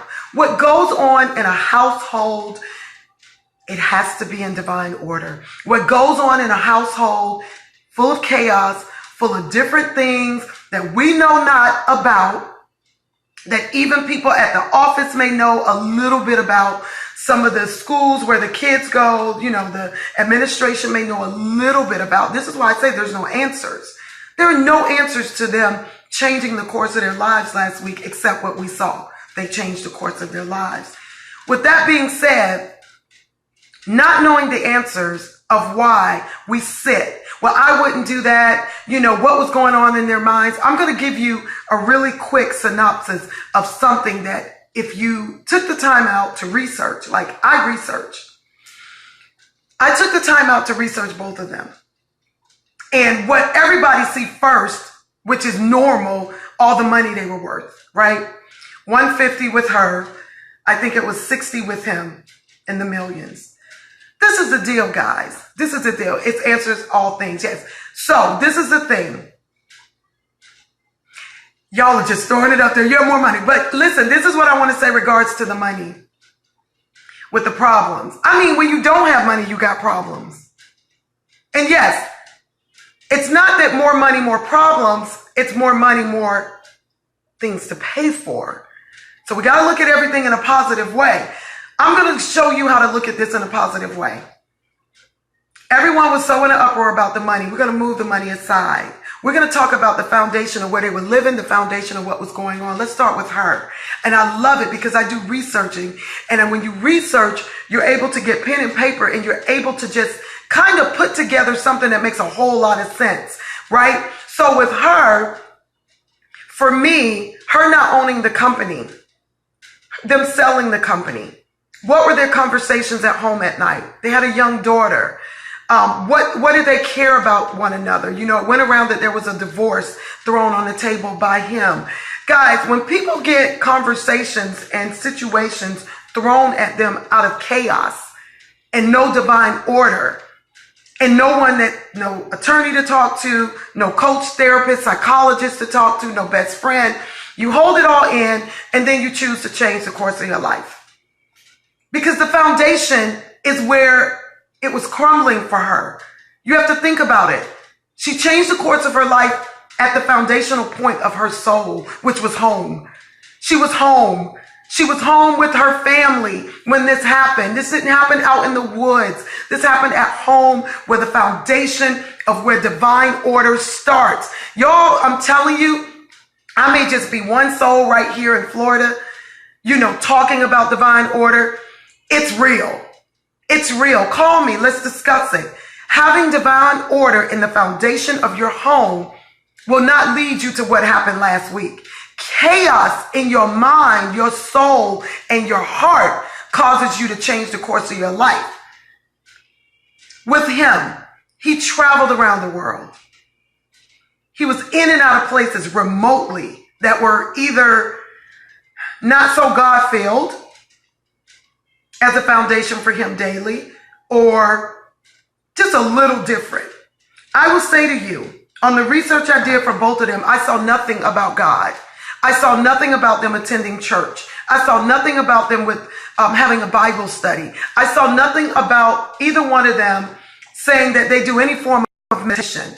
I literally last week researched, I saw nothing of the kind with a connection to Christ, with a connection to God, with a prayer life. Right? One would say, well, you know, Marita, there are people that change the course of their lives that are Christians, that do believe in God. But I will say this to you. That didn't happen last week. The two that I'm discussing from a standpoint of chaos in their homes, because he traveled the world, she changed the course of her life at home. He changed the course in the foundation that he was used to, which was a hotel, because that's what he did all the time. So what was so chaotic, and this is why I say we don't have the answers, that would lead either one of them to disrupt the foundation of what they believed. And I will guarantee you that there was just no connection to God that caused that. I'm going to put it out there like that. Truth be told, when I was younger, not saved, I wrote my grandmother a letter that I wanted to take my life. Everything looked so huge. Thanks God he had a praying grandmother. Katina, that is so awesome that you shared that with us, because oftentimes people don't want to talk about it. They don't want to talk about, you know, when I was a child that I wanted to take my own life, or I wanted to run away, or I wanted to do things that changes the course of life. With that being said, it's like, that was awesome, because see, little do you know that when you wrote it down and gave the letter to your grandmother, you were speaking, you were talking to someone. That's my mantra for this year. Talk to someone, right? Outside of connected to the crown. I got like so many coming out this year. Whew. When you talk to someone, you gave rights to saying, Grandma, this is what I want to do. But Grandma prayed. And I bet Grandma sat you down and talked to you. But the fact of the matter is you spoke it out so she could help you. You spoke it out so that, thanks, Robert, so that she could help you. Do you not think if either one of those would have told a Christian last week, from that moment past, that they were thinking about doing that, a Christian or someone that like God lover number 10, that they wanted to commit suicide, right? Change the course of their lives, that they could have still been here if they would have spoken out about it? Would there have been something done if they had spoken out of their mouths, by hand, by pen and paper? So again, just from the beginning of our conversation this morning and our coffee talk, is that we have to speak. We have to talk to someone. You have to call a friend out of the blue. You have to call someone that you love. You have to go. Let me tell you how crazy I was yesterday about it. I was talking to one of the guys over at my favorite place at Publix. And I was like, you can see when people are hurting. You can see when people are quiet. That's if you're not so into yourself. Like when I go to Publix, I'm open. So I see people as I walk. I see people hurt. I see people crying in the parking lot. I am so tuned. Thank you, God. Thank you, Jesus. That I am so in tune to people that I can feel their emotions, that I can feel when they're hurting. So there was a guy that came out of Publix, and he was an older guy. And he had really, really long curly hair that was his. So I'm sure this man been growing this hair since he was born. He was kind of short. I'm 5'5", he was shorter than me. And he was an older man. I would give him in his 60s, late. And he kind of was looking down, but his hair was absolutely stunning. It was like a wig, but it was his. I was just like, so I said, hey guy, your hair is gorgeous. Let me tell you, that face that he had was like, oh, thank you. And then just smiled. Then he had beautiful teeth. So with that being said, it's like, we're only on this earth once. It is my mission to make sure that people around me in my space, even the grocery store, can hear my voice saying good morning, or you look good, or you look great. Sometimes people are just in a daze and they're hurting. And that one thing of me telling him that his hair looks good, I don't know where that took him to for the rest of the day. So I went in, and one of the guys that work at the store, he's a comedian, so we're always talking. And I told him, I said, one of the things for me is whenever you feel like, well, I don't want anyone to know what my business is. I'm like, look, then go to the grocery store and just talk to somebody randomly. Just walk up to someone and go, hey, I got something on my mind. And if you had a time, can I say something? I know this sounds real crazy, but it's not crazy. I've gone into TJ Maxx, and I've been standing there and I'm looking at a pair of shoes, and I'm going to give you guys some examples. And I was looking at a pair of shoes, and this older lady goes, would you wear those? And she just out of the blue asked me, would I wear the shoes that I'm holding? That, yeah, I would wear these. This is why I'm looking at them. I didn't say that to her. And she goes, because I can't wear heels anymore. I used to wear heels so much when I was younger, and my husband loved them. My husband's deceased now, but my husband loved the shoes. And she carried on about how she wore high heels and how her husband was deceased. Guys, we're in TJ Maxx. I'm trying to find a pair of shoes to wear. Here's a woman coming to me saying, I used to wear high heels. I can't wear them anymore. My husband's deceased. Now, was it my place to go, well, how long has he been deceased? No, it wasn't. Because guess what? When people want to talk and people need to talk, they're going to tell you everything. So I'm looking at the shoes. So I decide, what would be really good? I'll just sit here and take my shoe off and try this shoe on so that I can listen to this woman's story. So she's going on and ranting and raving about her husband's deceased. Can't wear heels anymore.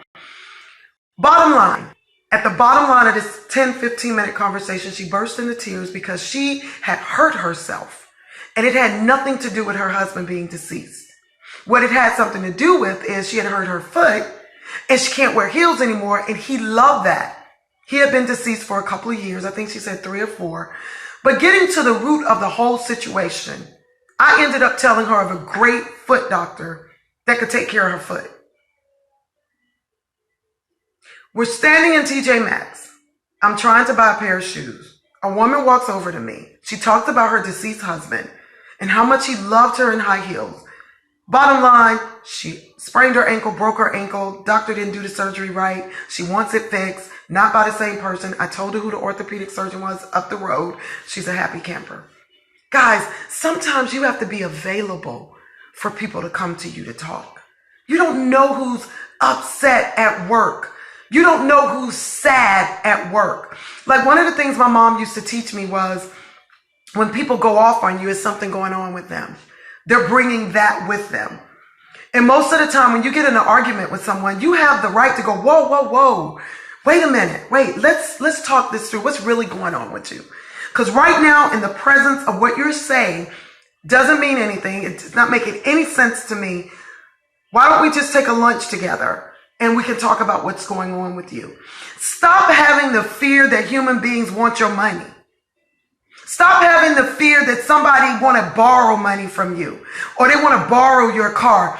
If those are the people that you are encamping yourself around, then that means you're leading them to believe that you got more than what they got. Because 9 times out of 10, when people need to talk to you, they really want to talk to you about something that's in their heart. And it could be based on they don't have all their rent money or they don't have all their car note money.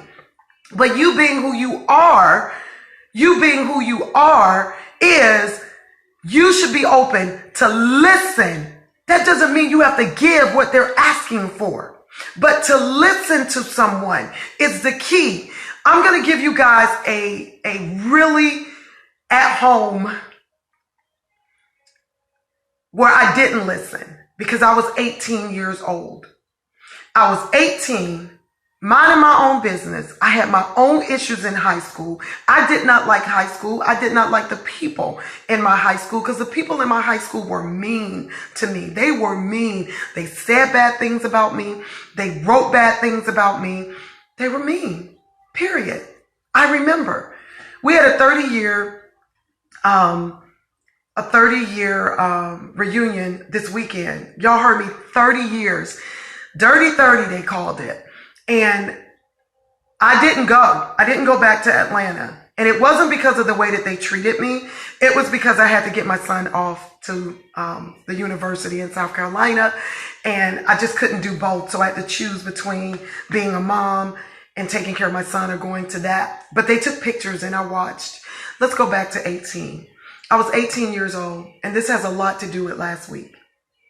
I don't even share this story with people, but I'm going to share it because it's an eye-opener, guys. I need you guys to listen this week. I need you guys to listen from this week in the presence of my voice to carry on with you by the grace of God and His mercy that you're open. See, it's easy now for me at 48 to talk about this because I wasn't open at 18 because I wasn't a psychologist. I wasn't an interior designer. I had not authored a book. I had not created candles. I had not created things and become the woman that I am in the ministry that I hold. I was not this, right? So at 18, I was in high school, my senior year. I was dating an older guy that would pick me up from school that was very, very, very, very abusive. And he was very obnoxious, abusive. No one knew. I kept it a secret. And my cousin went to the school. And he was in the 8th grade. Back then, high school was 8th through 12th. And my cousin was in high school. He had just got there in 8th grade. And I'm a senior. And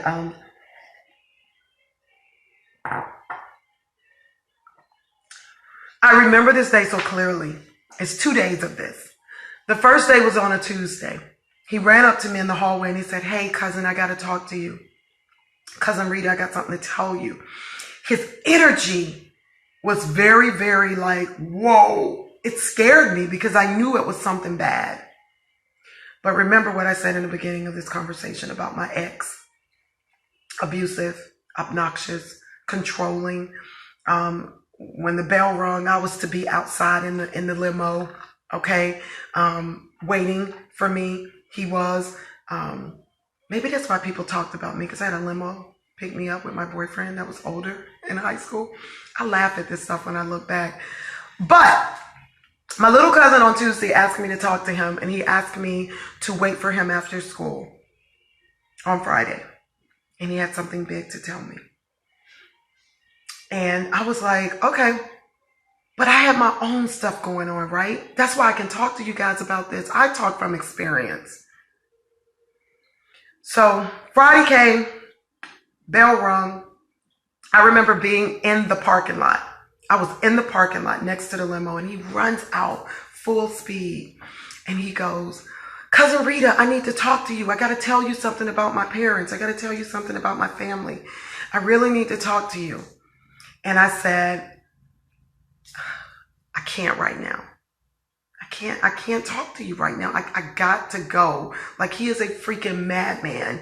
And he's just looking, he's standing on the car and he's just waiting for me to get in the car. And part of me felt empty because this is my family, my first cousin. And the second part of me was like, I got to go do what he says because I don't want a black eye and I don't want, bruises on my arm, over the weekend. So I jump in the limo, we leave. I remember clearly that day, he and I did something fun. We went out, we had fun. He took me home. And the next morning I get a phone call from my dad. And my dad said, I need you to come to College Park. And I go, why? And he said, your cousin committed suicide. And I was like, what? No, I talked to him yesterday in the parking lot. No, we have to talk. I just didn't have time to talk to him yesterday. And guys, that is like, I'm the last person he talked to.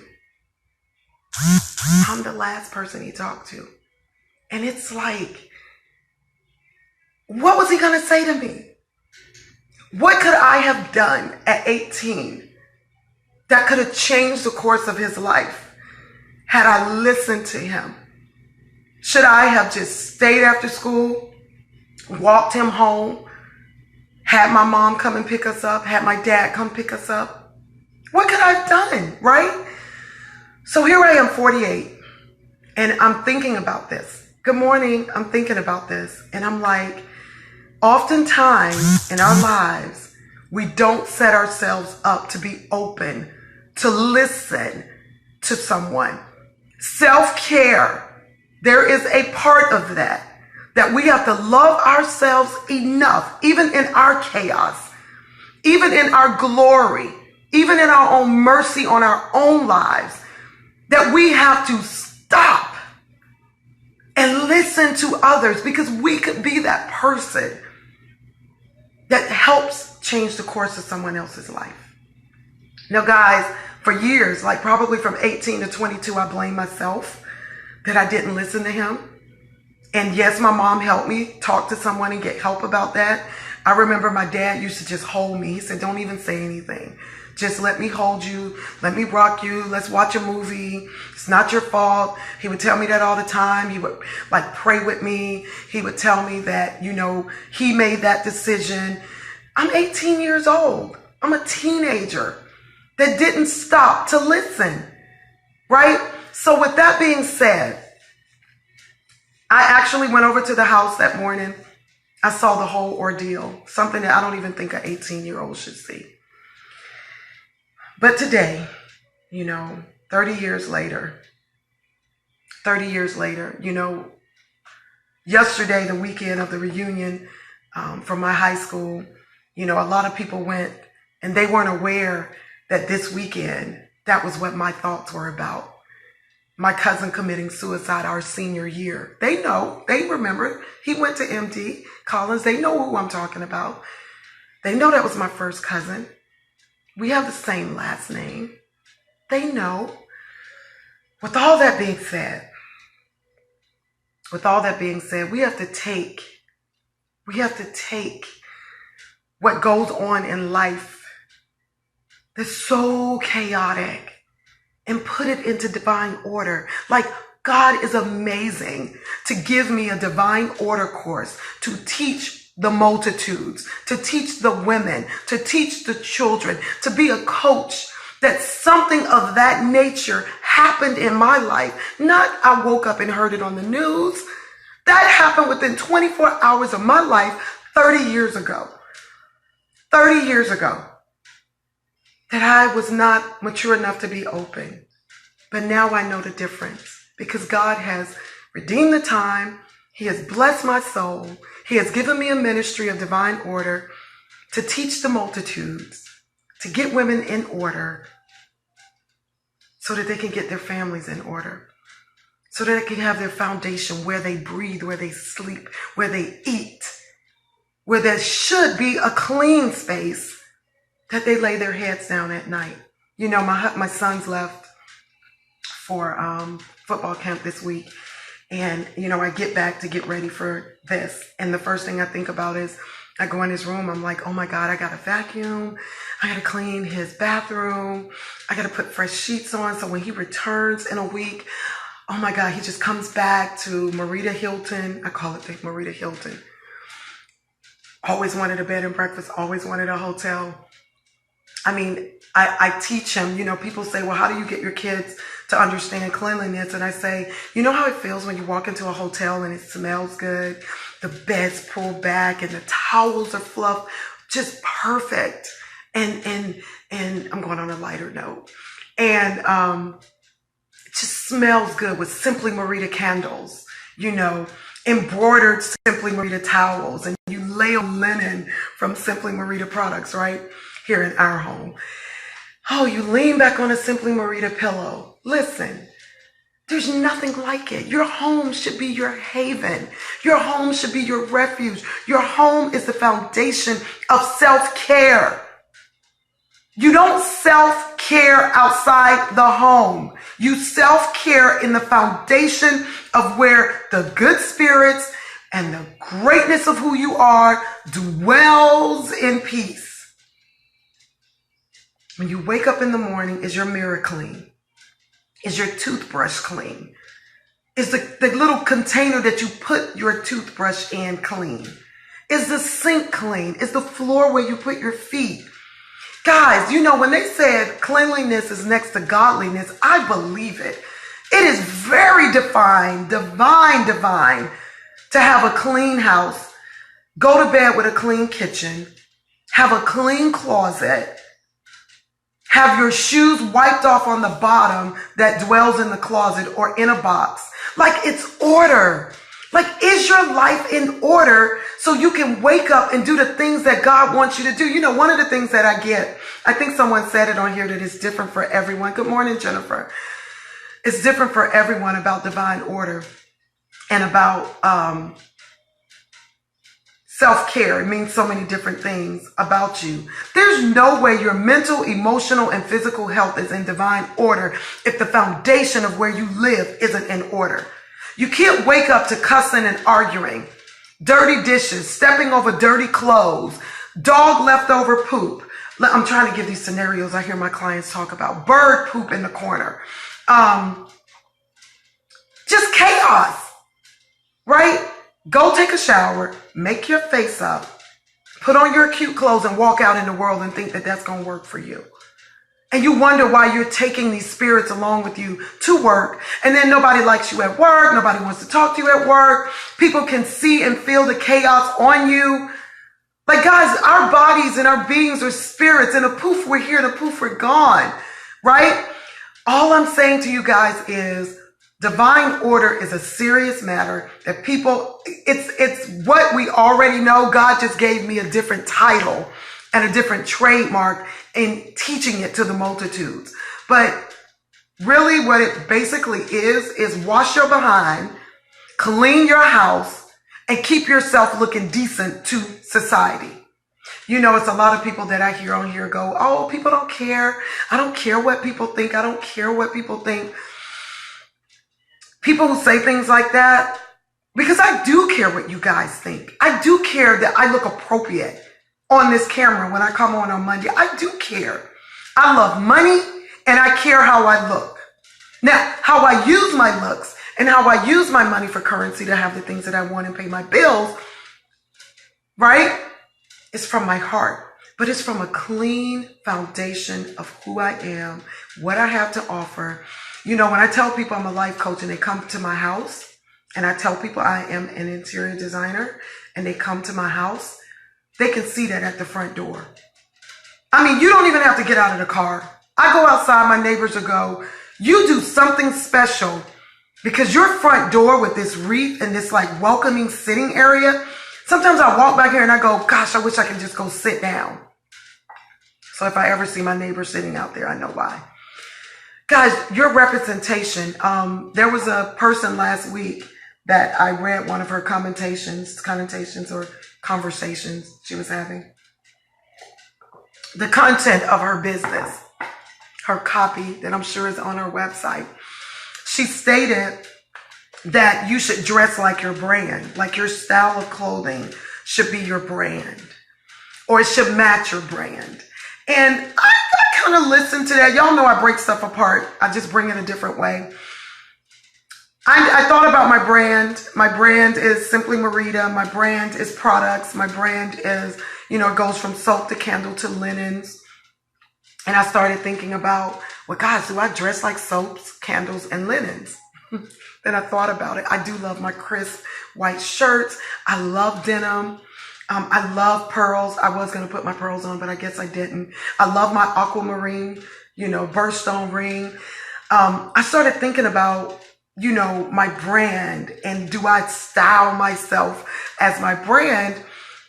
And I think I do. I think I carry myself well. I think, you know, I look at it like this. If I'm at the airport and someone says, what do you do? And I tell them, they can see that I do that. I can articulate through my self-care of who I am and how I present myself that I am who I say I am to people. It's also in just your demeanor and in your aura and how you present yourself to the multitudes about your self-care. I knew this morning that putting on my new Nikes, I don't know if you guys can see my new Nikes. There they are. My new Nikes, white shirt, denim. I have on denim cut off, like shorts, with a stiff white shirt and Nikes. Now, I didn't get out at the airport, but I do feel like if I had, I am representing who I am in my brand, because some days I just want to be casual, right? And today is a go out and shop decor items for a project I'm completing that has taken me almost a year to complete, which I am just so enjoying the fact that new things come out daily and I'm just adding into this. But I know there has to be a stopping point where I have to go and do this room. I know it is, but I am having so much fun adding new things to this woman's office. Oh my God. She is going to be on cloud 9 when I complete this. So excited about that. And one of the other things that I want to throw out there too, when you do what you do, be excited about it. Self-care also is how excited are you about what you do, who you are, and what you offer, right? Don't be so disappointed in things all the time. Don't let yourself get into a situation where you feel that things aren't working out the way that you want it. So you just got to be, you know, about it. So with that, I want to answer another question that I got last week that came across Facebook. Facebook's my friend. Facebook is so good to me. Messenger, I get to talk to my grandson every day and see my granddaughter and see my son-in-law over in Japan. Messenger, Facebook is my friend. With that being said, someone asked me last week, and if you didn't follow me, let me go ahead and tell you this real quick. You probably were busy. But they asked this question: why do people worry? Why do people worry? This was my answer. I'm going to paraphrase because I don't remember what I typed, because I typed from the heart. The reason why people worry is because you have to remember worry is an action word as well. Sometimes we take negative action words and we use them thinking for the positive. It's said in the Bible that we shouldn't worry, that we should pray and give it to God and let Him fight our battles. That's what it says. But oftentimes we have this thing in our space, in our mind, and we use worry as a mechanism, a coping mechanism. I'm going psych on you guys real quick. Because guys, I've worried before. We use worry as a coping mechanism because we wish it will go away. That's number one. So we're thinking about it so much that we're just hoping it's going to go away. So we say all the time, you know, this is going on and you just like, I want it to go away. Or you just want to talk about it because you're mad about it and you want people to agree about it. That's why people worry. Misery loves company. So if I talk about something long enough and I talk about it with enough people, I can get enough people to agree with me, and then that negative situation turns into a chaotic situation, which takes you straight out of divine order, right? You cannot be in divine order and worry. So people say, well, I can't answer that question, why people worry. I just told you. They're hoping that it goes away. They want enough people to bandwagon with them on it so they can discuss it instead of just releasing it into the atmosphere and letting it be, and letting it be.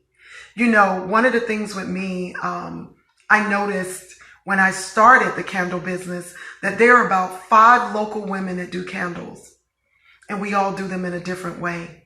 And I am proud of my sister candles, friends, you know, they're sisters that make candles here locally. I'm also proud of the queen sisters that I have that we share, you know, our court with.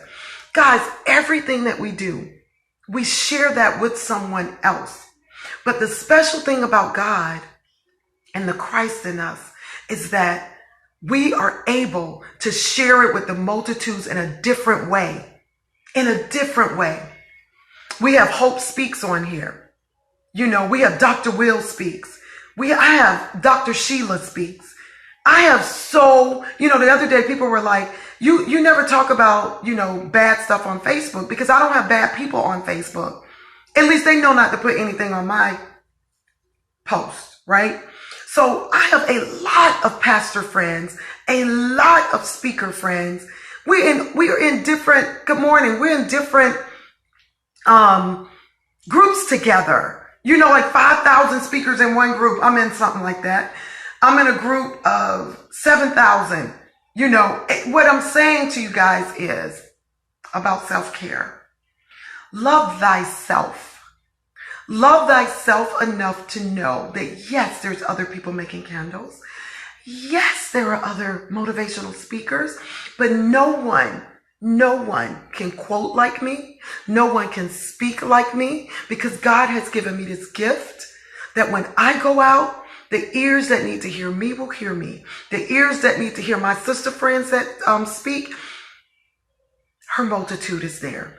Dr. Will's multitude is there. He's traveling around the country right now. What I love about life is God has given all of us a tongue to speak, and God has given us ears to hear. So my motivation this morning out to you guys is this, before I close. Not only do we have to have self-care where we brush our teeth, wash our hair, clothe ourselves, and make sure that our prayer life, meditation, exercise, and what we eat is in divine order. As those are taken care of, we step out into the multitudes of society, and then we present ourselves. But again, with divine order, there comes I have a 6-week course that breaks down 6 F's in your life that keeps you on course for divine order. With that being said, just watch the ads as they go on Facebook and stuff and social media if you're interested. But with all that being said, divine order is very, very important for self-care.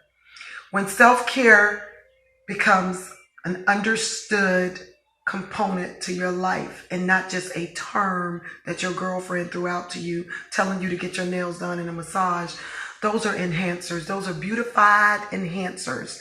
Those are things that make us feel good as a woman, but on the outside. But what makes us feel good on the inside? And what makes us feel good on the inside is brushing our teeth, combing our hair, putting on a good wardrobe, praying and meditating, taking notes, praying over it, believing it, stepping out into the world, believing who we are as a human being, loving thyself, loving the money that we make in order to pay the bills through currency of exchange, and knowing that that's who we are, what we are, and how we are about what we want. and what we desire. So I heard this morning, it was like God gives us the desires of our heart so that he can use his promise to make it happen and be fulfilled. And I was like, yes, on the way from the airport, yes. The desires of my heart, God gives us so that he can fulfill them through the promises that he has given us. That is my paraphrase scripture of the day. They had said what it was on K-Love, and I totally forgot. I don't think it's K-Love here. I think it's called something else, A8.3. I know that, with Ellis. But thank you guys for watching me. And my coffee has totally gotten cold. I kind of cheated this morning because, I went to the airport. So, of course, I had to get Dunkin', pour it in the cup, because I was not going to be late for my people. So, guys, I took this morning to share some personal family moments in my life. I also gave you guys some heads up on what self-care looks like. And as Tony Tate said on here earlier, it looks different to different people. As Robert Chapman said, I love when men come on here. When Robert Chapman said that exercise is very much a part of self-care. I just love the fact that self-care isn't a selfish act. A lot of people will think that self-care, I saw someone put on Facebook, girls, self-care is being selfish. Take care of yourself. No. Self-care is not selfish. Knowing thyself and who you are as a woman, right, is self-care. Selfishness is a negative word. So don't walk around talking about you selfish. Being selfish, it's a connotation that I am taking something from someone else. I am using something from someone else. Or I'm going to take my time on drinking all of the coffee because I made it this morning in the pot. And I'm not going to allow the people upstairs to get any. That's selfish. I'm going to eat all of the food so no one else can have any. That's selfish. Self-care is not selfish because it has nothing to do with anyone else. It has everything to do with you. Caring for one's self, one's being on earth. And I just want you guys to get that this week. Number one, take care of yourself. That's self-care. Number two, be open to listen to people who may need to speak to you about themselves and their chaotic ways. Everybody don't want your money, your car, and your spouse. Just saying. Thirdly, talk to someone. Just clearly talk to someone. Randomly, go in the store, talk to someone. Call a friend. Tell her just listen. I don't want your feedback. I trust you. I love you. Just listen. And let me get this off my chest. Remember my 5 cents, my 10 cents, my 3 cents? I need to give my 3 cents, or I need to, give her a piece of my mind. However you want to put that in your head, just speak it. Talk to someone about life. It's so easy to just share it, get it over with, and just love thyself. It is not being selfish. So with that being said, this has been a great hour. I have totally, truly enjoyed this moment. My son should be getting on the plane right now. He should be texting me that he is. It's probably already boarded and I probably already missed it. Him texting me. So I'm going to go and check that out. Get with my mom on the other end that is receiving him. I am a blessed woman. I am a prosperous woman. I am a beautiful woman. I know thyself. I know who I am. So with that being said, I am going to go and do what I do on Mondays and continue to bless people and honor people in the way that I know how, as a life coach, as an interior designer, as that multi-experienced diva. I'm going to now sign off. If you have any questions or you have anything that you want to add to this segment, please email me at maritasuttonbrown@yahoo.com. maritasuttonbrown@yahoo.com. I'm open. Or go to lifecoachmarita.com and drop something down in the comment section. I wanted to tell you guys, I am offering, for my last minute, thank you, I am offering a 30-minute complimentary session so you can call me and talk. Free of charge, totally private and confidential. So that is out there. But the only way that you can get that is through my website, lifecoachmarita.com. Go to the comment section where it says 30 minutes. Put your name, where I can email you back. In that little box, you can put a little bit about what you want to talk about or not. It's all for me, the coach. I do not have an assistant. I don't have anyone following me or in my box where I send stuff out to Egypt. Like, I have a girlfriend that has a personal assistant in Egypt. I don't do that. I take my clients personally and I deal with each client one-on-one. So again, Life Coach Marita, and that's why I said Coffee with Life Coach Marita today, because I'm offering that 30-minute complimentary life coaching session for free. It is limited time only. So get in there, talk to someone. Talk to someone. If you want to do it through email, you can do that. You can use that comment box, or you can email me at maritasutton@yahoo.com. You can email. I'll email it back what I feel, what I think could help you. So with that being said, love you guys. Love you, Jennifer. Jennifer and I have a big deal this week coming up with, put his name on there. He's our commissioner, Orange County Commissioner, Sheen. I think I'm saying his name correctly. We'll be at the mixer at Celine this week.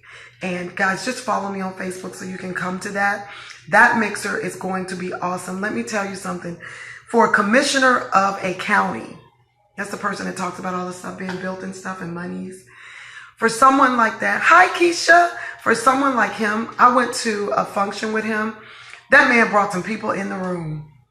So I will be gracefully listening to him at our Rotary Club meeting tomorrow. He's our speaker, as well as seeing him. I don't have anything with his name on it right now. That's why I keep looking over there. Thursday at his mixer, because he's on the cover, the next cover of IBA Success Magazine. What? Rick Sheen. Girl, I know it, Rick Sheen. I kept saying Sheen. So you can get your tickets at Eventbrite. Guys, that is going to be a powerful evening. Orange County property appraiser, not commissioner. Whoop. Maybe he'll be commissioner after. He is the Orange County property appraiser. That's why people follow him, because he's the money.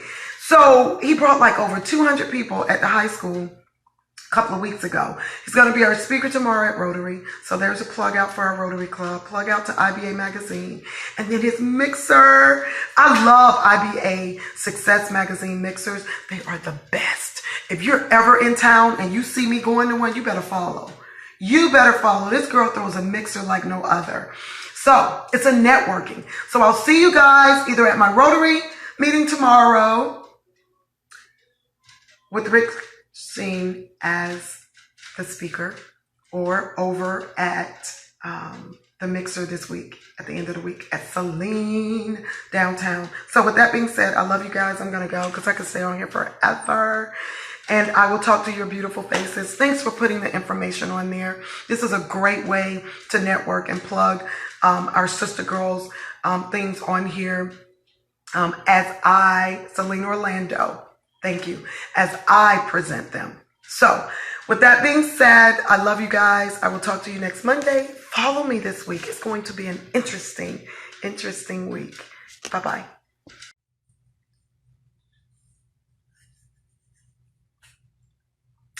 Good morning, good morning, good morning. I am back to my good mornings that I love. How are you people? Goodness gracious. It is Monday again, right? Everyone has their coffee this morning? It is steaming. Yes, it is steaming. Steaming hot coffee on a beautiful, not so hot sunny day here in Florida yet. I'm sure it's going to be really, really hot. There are great clouds in the sky mixed with some white. We've been having, good morning, Tanya and Beverly. We've been having rain. I mean, like actually every single day, like nonstop. But people who live in this region really understands it. I mean, they go to the store and get their stuff. They get back in their car, they go home, become shut-ins and get ready for the next day. But it's awesome because we need the rain. We need the rain. I am Simply Marita, which is a title of my logo and products, my brand. We have Coca-Cola, we have Kate Spade, we have Simply Marita. I have branded myself as that, so people call me that, which it is my product line, but I still love it. I still love it. With that being said, I am just excited about a lot of different things. You know, as the week from Monday to Monday, I have totally been consistent no matter where I am around the world and making sure that I keep these Motivational Mondays going, keep the Motivational Mondays open to those that follow and to the newcomers so that I can give you these tips to get you through the week as well as get you through life. These are life-changing moments that I share with you guys on Monday, and I love it. I love it. I love looking forward to waking up, getting my coffee together, and just getting on here with you guys. Yeah. Oh, I wish I could like throw some rain up there, right? Whenever I come, maybe I'll bring some rain with me. When I come up north, I will be coming up soon. Let me give a little bit more about myself. I am an international motivational speaker. I am an international life coach. I coach women all over the world. My platform is Divine Order. I remind women of their immeasurable worth. Go to lifecoachmarita.com and you can read more about me and what I do. Today is an example of what I do and who I am. Good morning, B. Baylor. And I want to express that because oftentimes, you guys know, I get some of my material off of things I read, things I coach, and things people bring to me, or the number one, things I see. So last week was a week where I had to personally, and you guys know I share some personal nuggets. I had to get myself together because I lost my way as far as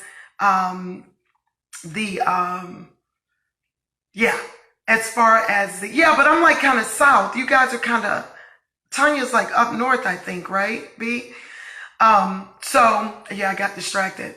So last week for me, the week before, I had my family here, right? I met my grandson for the first time. I also had deaths that went on that same week. I lost my daughter's mother-in-law, the whole family. We lost her. They're in San Francisco right now. And then we lost a very dear friend from church, which was Miss Vera. So I had emotional, let's say, trials and challenges where I had to be happy and sad at the same time. And it was a challenge for me because I am still realizing as we move forward in life, what we call in psychology, lifespan, where we're birthed and then we have death, it's all of that span in the inside that we deal with. And that's where our emotions come from. That's how we deal with certain things that happen in our lives. So that particular week in my life, I was faced with happiness and sadness at the same time. Thank you, Tanya. At the same time. And it was overwhelming for me because, you know, you're trained, you're taught, you know, you're positioned in life. At 48 years old, I wake up to all of this within 1 hour to kind of deal with. So over the game Friday, I met a beautiful woman that I had known by passing through football, and she actually stood there and let me talk. And I realized that I needed to get that off my chest because I didn't even know it was Friday. My son said, Mom, I have a game. Today's Friday. I said, well, wait a minute. If it's Friday, then that means Monday is the first day of school. Oh my goodness. You're talking about missing days. I get it. We are all human beings. We all have challenges. We all have things that we have to go to. But I'm going to tell you the number one thing that we're going to talk about today, which is what I had as our title, which is about truth and integrity. I am really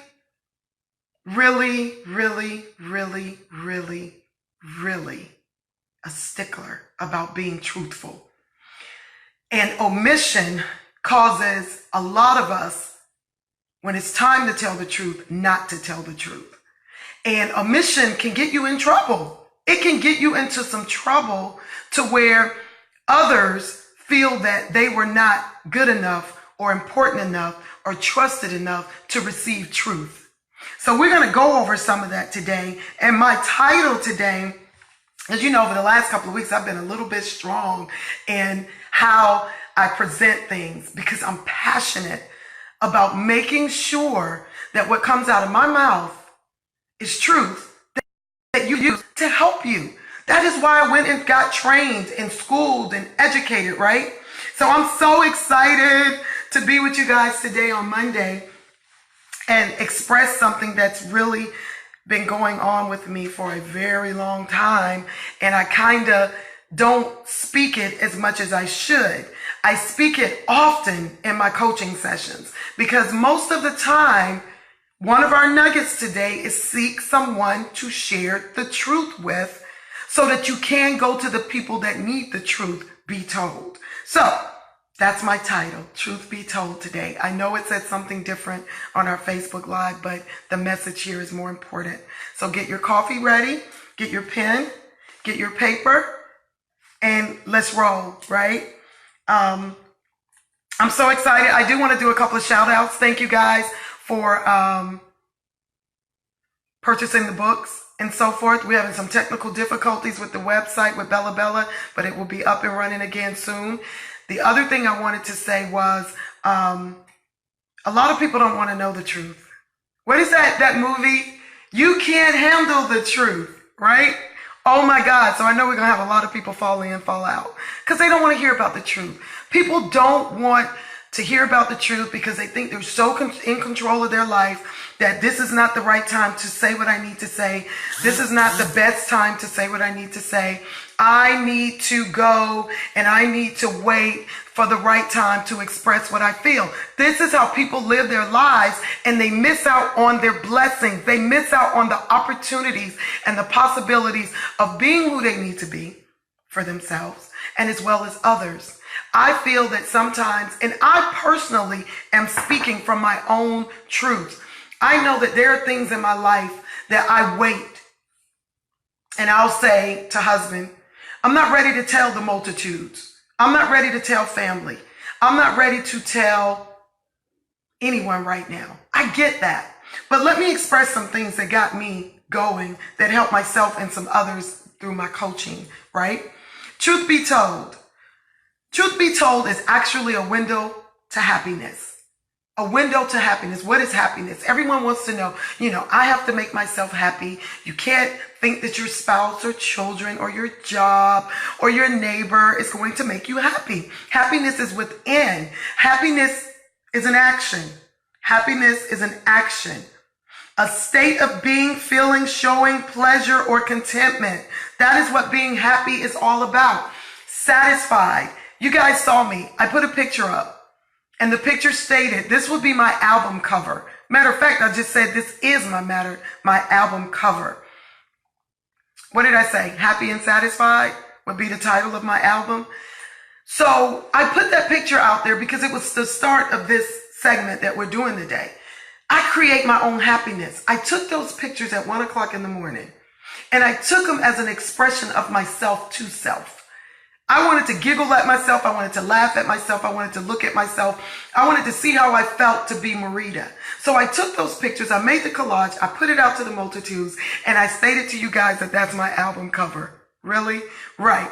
If ever, that would be some form of that. Because those were different moments and sides of me of happiness. Right? So it's a feeling of pleasure. It's a feeling of contentment. It's a feeling of something that I can show outwardly back to you. Because if I'm happy with myself, which I am, as you can see today, got all cute for my Motivational Monday, my coffee with Simply Marita, I'm happy. I'm not ever saying that there aren't things that I'm sad about. I have a list of things right now that I could say, yeah, that's on my sad list. But that's where it is. It's on my sad list. So I can go over there and pray over that sad list, deal with that sad list, talk to my husband and my mother about that sad list, and keep it moving. And there's a couple of people on here looking and listening that know I can call them about my sad list. That's what we also call venting, right? So now that we're happy and it shows, what does that look like, Coach Marita? Tell me what that looks like. So I'm going to tell you. Being in a state of happiness is something that exudes from your body automatically. I don't have to wake up and go, good morning, everybody, I'm happy. I could, but I say good morning, good morning, good morning with a great smile and yes, it's a great Monday. So being happy can show that you're joyful that day. It can show that you're carefree, you're pleased, or another word that I love to use is radiant. Being radiant, like you exude it in your photos. You exude it from your speech. You exude it from just walking into the room and kindly taking over with your presence. How do you show up and enter in? These are questions that life coaches ask their coachees when they are in session. How do you show up at work? How do you show up at home? How do you show up at the school when you go and take your kid his lunchbox that you left? How do you show up in the world?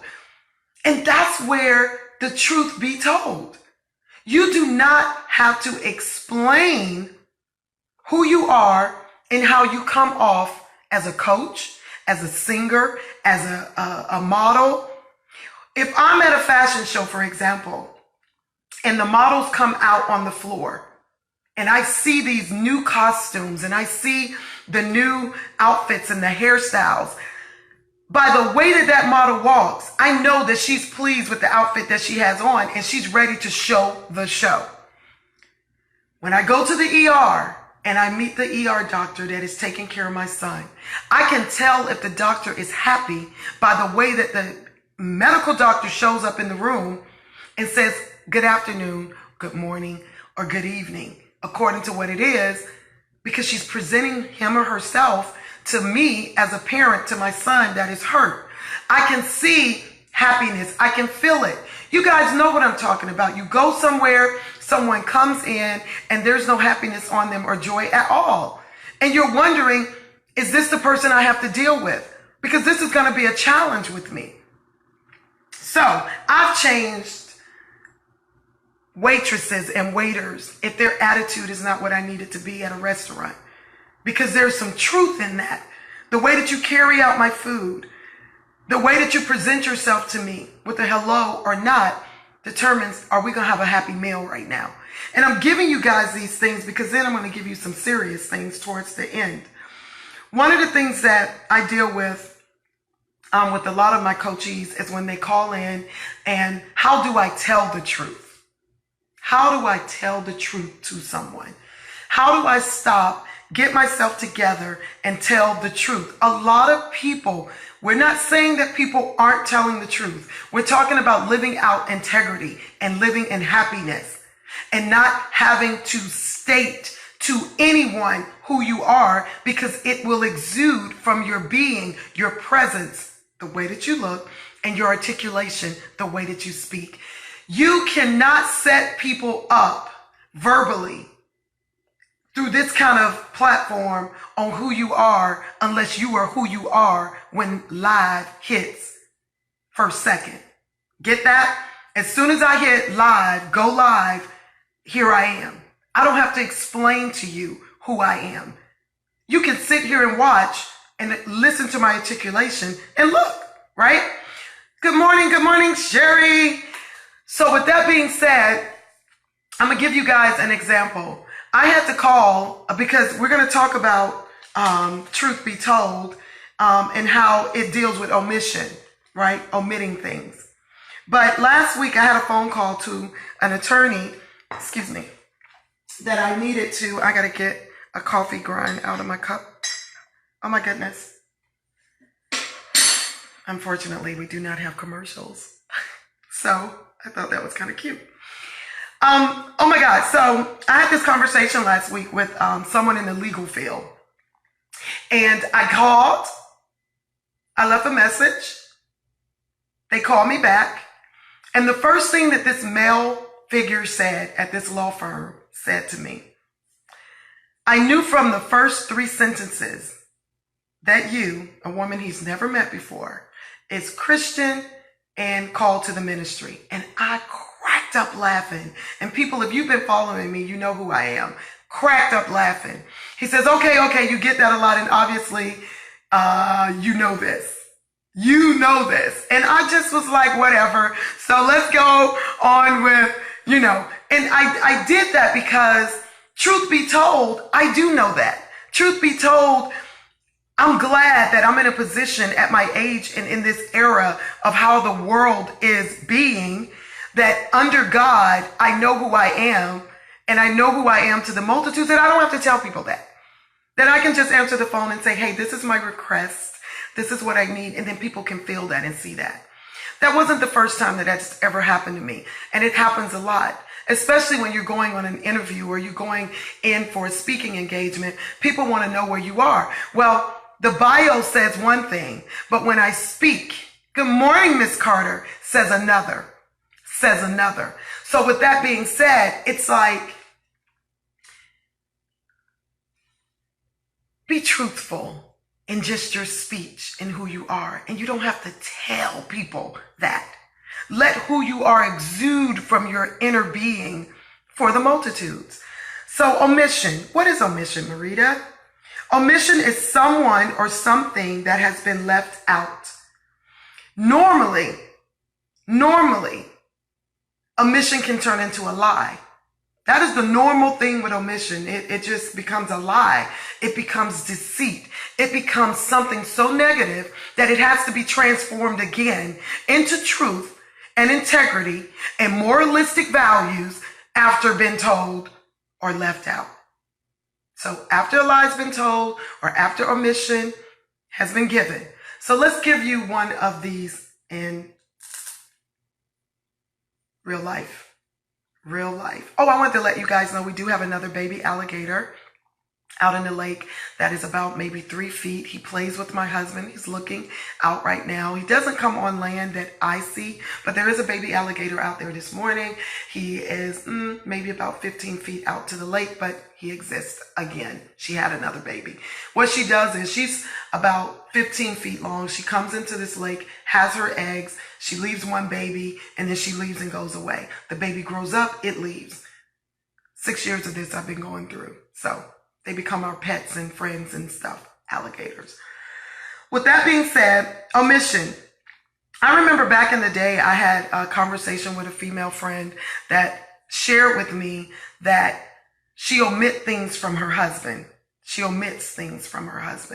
Meaning, I don't tell him everything that he needs to know about me. I don't tell him everything he needs to know about the children because of his welfare, because of his health, and because he just doesn't know how to handle the truth.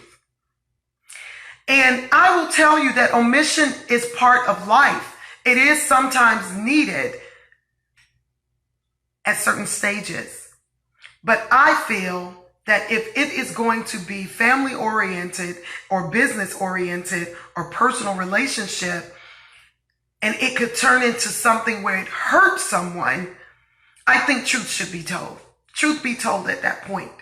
I've had people come to me and say, I do things at work and I don't go forth and say that I did it. I just wait until someone comes to me and then I'll admit it. I love that if you start with the truth, you can end with the truth. And whomever is involved can understand and deal with what's going on, right? So with that being said, what does that mean? That means if someone does something to Marita, I sit, I wait, I ponder, I write things down. And if there's a conversation needed between the two of us, I want to have that conversation. I want to step into the room, step into the phone conversation, step into the place of restaurant, wherever we need to have this conversation, and we have the conversation. Because the one thing that I know, that when truth be told in the beginning, now we can work on how we fix this.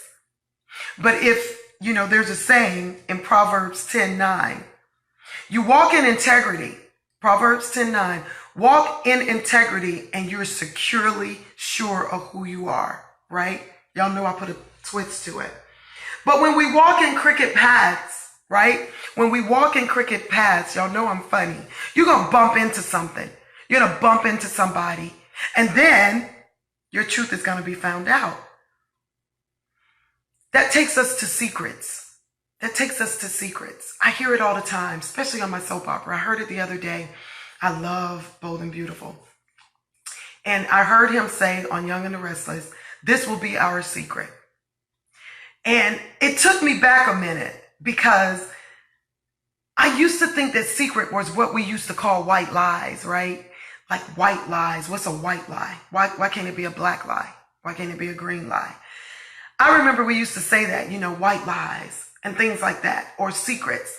And, bad things happen to kids and they say it's our secret. Adults have affairs and they say it's our secrets. Living totally out of integrity, moralistic values, right? So with that being said, omission. Look at that word again for yourself. Decide if I want to share the truth with people right now, or do I want to wait and figure out if they can handle the truth. My suggestion would be go to that person, talk to that person, because what happens if someone comes to you and say, well, I decided to tell you this a month later or 3 months later, Marita, what goes through my mind is they did not, what everyone says, I didn't want to bother you, or I didn't want to upset you. I didn't know how you were going to handle it. Can I be real with you? However you would tell me at the beginning of it, and you're telling me now, it's not going to make a difference, because if it's something I have to deal with, I have to deal with it. It's not going to take any pressure off of me, because the control of the pressure of me receiving what you say is a God-given gift that he bestows on me to receive what any and all people have to say. So you can't protect me if it's something you need to tell me. Just tell me so that we can deal with it. I raised my children. I communicate with my husband that come to me and have this serious conversation with me, because how I react and respond is based off who I am as Marita anyway. So sometimes people will go, well, last time I told you something, you acted this way. Last time I told you something, you acted that way. Guys, our lives are moving forward. Don't use the past of how people react and respond to what's going on today that needs to be told. People do grow up.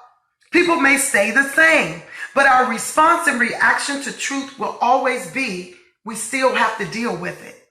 We still have to deal with it. So open yourself up this week. Let me give you some tips here on what to do, right?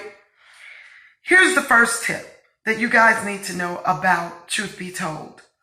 Trust, not fear, allows truth. This is number one. Write this down. Trust, not fear, allows truth. So what does that mean? If you're not telling me something, you're not trusting me. If you're not talking to me about what is going on, there's no trust there, because your trust in me makes you feel I can't talk to you about it right now. You're not going to be able to handle it. I just don't trust how you're going to act. So that's fear, because what you're really saying is, when you say to someone, I don't trust what I have to tell you for you to be able to handle it, is that I just don't believe that you can handle what I'm about to tell you. So therefore, I'm just not going to tell you right now. I'm just going to wait for a good time to tell you. I'm not that girl. I'm that girl that'll pick up the phone and say, look, we need to discuss this. We need to get this clear. We need some clarity in our relationship. We need some clarity on how we're going to work during business. We need clarity on how this relationship is going to be, period. That is such a great feeling to be able to sit down with a person or a group and have a truthful conversation. For number one, standing in truth is not a self-righteous way of being. We're still under number one. Trust not fear allows truth. And standing in your truth, it's not a self-righteous position. It's not. It's not a self-righteous way of being. Standing in your truth is being truthful with integrity. Integrity are your morals. Truth be told, out of just who you are as a person. I love it. I love it. We have to go to court, put our hands on the Bible and say, I will tell the truth, nothing but the truth, so help me God. We have to say that in court. Why can't we say that on an everyday basis so that we can walk in integrity and have morals and standards for ourselves, that we exude that out of the 9 fruit of the spirits? I wrote a fruit of the spirit little pamphlet, affirmation book, and I've sent it to my publisher. It will be coming out. I know Yvonne Bacon is waiting on it, and it will give you some affirmations with the fruit of the spirit. It should exude from your body. And guess what? Joy is one of those, right? Number 2, you are a part of your truth or your lie. I'm going to say that again. Number 2. You, as a person, as a human being, you are a part of your own truth and your own lie. Whichever one you decide to put out there in the multitudes in the universe. However you want to do that, you're a part of it. So being a part of it, choose wisely. Choose wisely. Choose wisely. My mom always said, once you tell a lie, you got to keep telling a lie over and over to support the first lie you told. And then you become habitual about it, right? That's number 2. You are part of your truth. You are part of your lie. Choose to be on the good side of truth. Guys, your truth is just how you stand in life and how you walk and your integrity. I just so love this. Today is just more like a laid back motivational Monday where I can just kind of put these nuggets out there. You know, not getting a whole lot of hearts. That's okay. I know people are out getting their kids. That's what I meant to say. Happy first day of school for Orange County here in Florida. Yes. My son got off very well, on time. We're going to make that a definite, truthful habit. Number 3, seek guidance to talk to someone. Thanks, Tanya. So that the truth can be told. Let me tell you a really good way to tell the truth, where it doesn't become gossip. If you need to tell someone something, you need to seek professional help. Life coach, psychologist, a wise woman, a wise man, professor, someone that doesn't have relations in that of what your truth is, because you don't want opinions, okay? You want someone to guide you into making this process of truth being told. Guys, I'm talking about truth from just, oh, I told someone I could do something and now I can't, to something traumatic and dramatizing happening to you or happened to you that you need to tell. It doesn't matter what level. Seek help, number 3. Pray. Seek help. Talk about it. Find that perfect way to stand on truth and tell it. It is such a freedom. Truth is freedom. Truth is freedom. So you guys know that I will be next Saturday, the 18th, August 18th, speaking at Speak Life Tour. That's my next speaking engagement. They are coming. I'm having them 1 to 2 a month until February. I will be on someone's platform speaking.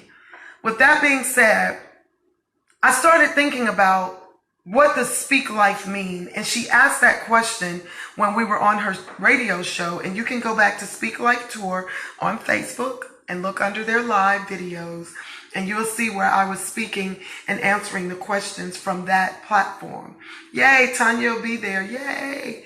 And this tour is about the youth expressing themselves and being a part of society. And we know that sometimes, that truthfulness in our youth can be expressed through their tongue, can be expressed through their art, can be expressed through their movement of body, dance. One of the things that a lot of people that are just getting to know who I am an artist first. I think I was birthed out of the womb as an artist, meaning drawing, dancing, and singing. I can do all three. Now, what I perfected myself in, which is what I just told my daughter, she is going into art at 24 years old in college. And she goes, Mom, I love interior design like what you do. And she's taken a lot of art classes. And the youth and the millennials are so important to us that we have to step forward and speak life over them and into them. And right now, with her saying, Mom, this is what I want to do, of course that made me feel good, because it's like you're going after my footsteps, but we're actually going after my father, Clyde Michael Sutton, rest in heaven, Dad, who passed away one spring break years back in 2012. With that being said, I shared that with her, that my dad was an artist. And I knew at a pivotal point in my life that all I knew how to be was an artist. And if someone would have told me that I couldn't have been, I don't know where my life would have gone. Because with that being said, being an artist led me to who I am today, with branding myself into simply Marita. Saying that means when I was pregnant with my oldest daughter that's 24, all I knew how to do at that moment when her dad and I separated was draw. And I prayed and said in the car, all I know how to do is draw. I better go to art school. So I went to art school, and here we are. I graduated from an art school, 4-year degree in interior design. Yes, went and got an MBA in business because I started a business my junior year in art. Interior design is an art. It is a service that interior design goes out, builds, creates, and put together, pen and paper. The first business I carried was my 2 reasons for design, which were my daughters, but it appeared to be what was on the business card, pen and paper. It was the old inkwell pen jar feather with the rolled out scroll paper as my logo. I was an artist. I went out into the world and the multitudes, and I drew plans, and I decorated Atlanta. And then I got married and I decorated Texas. We relocated to Florida, and I decorate Florida part-time. With all that being said, having your daughter say, Mom, I want to be an artist and follow in your footsteps and do interior design, of course, makes me feel good. But it brings me back to CT, Catherine Trotter Rayner now, who has put this platform of Speak Life together. This is a place where youth will come on Saturday of next week and express themselves. They will speak life over themselves as well as others. I am so blessed to be the speaker, one of her chosen speakers on that platform to speak life over the youth. So honored, so honored. I'm telling you guys, it is amazing. That is going to be a day to remember, right? A life-changing speech that I will speak over these youth and millennials that are going to be our future. One of the things that I want to give you a little something about, and it's when I'm speaking about speaking, that I'm going to share with them. And you guys know that I am so well about my business and being relevant to the cause, being relevant to the issues, and being relevant to movements. People always say, well, what's a movement? A movement, in the sense of what we're speaking about, is being there for our youth, getting the community to come together as speakers, as honorees, award-winning community people, volunteers, to come together on Catherine's platform and present to the multitudes and all the people around and showcase these wonderful and beautiful youth and millennials. Listen to them, watch them, listen to our future, guide them, support them, let them be who they need to be with our adult guidance. I love it because art is just like sports. My son is more into sports and football than art on a daily basis until he came home one day last week and told me some of his extracurricular courses that he's going to take. Threw me back. There's some artistic being in all of us. It's whether we choose to sing it out, draw it out, build it out, write it out. Writing books as an author is an art form. Quote it out,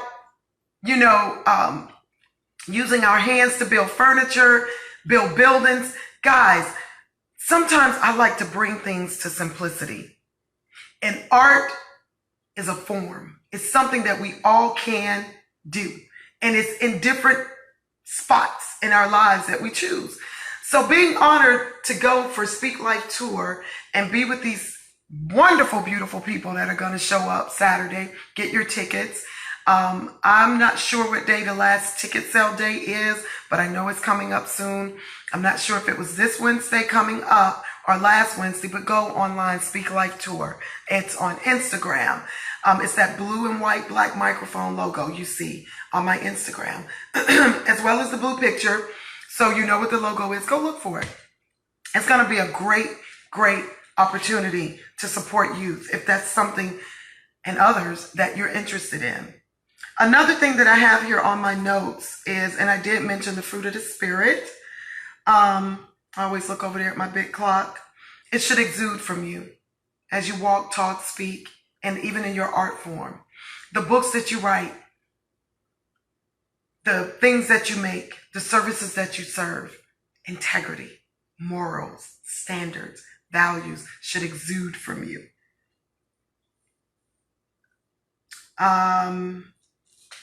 I love my notes. I gave you my scripture, Proverbs 10:9. Let's see. Oh, I know what I wanted to say too.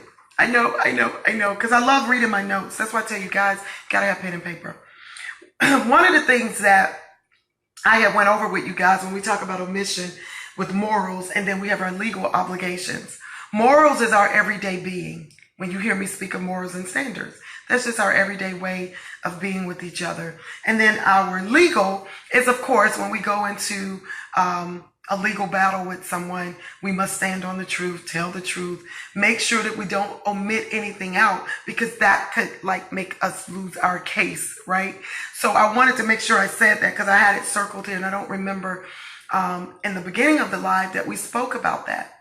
So at this point, hi Natasha Johnson, does anyone on here have any questions that they want to ask Life Coach Marita that I could answer? I love when I do this because I always get these serious questions that take me at least 10 minutes or so to answer. I know today I keep fixing this blouse because it's that kind of material that feels like it's just draping off of you, more like a chiffon rayon type of fabric, and it's very light, so it just feel like it just went over there, so kind of keep messing with it. So does anyone have any questions?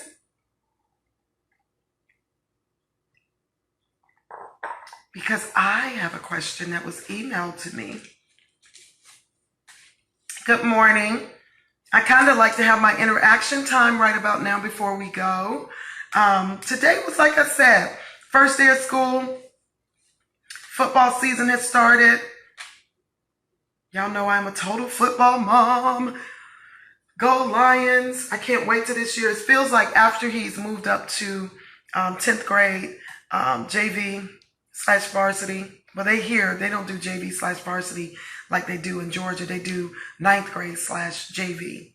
And they have varsity alone. But my little guy is out there giving it all he has with the team. That boy know he loves football, and I love that he loves football, and that's our investment, towards his future, that his heart is in it and he loves it, just loves that game, and his players, his people. So Tanya just asked a question: how do you handle people who you find don't speak the truth? I tell them. See how quick that is, girl? I tell them.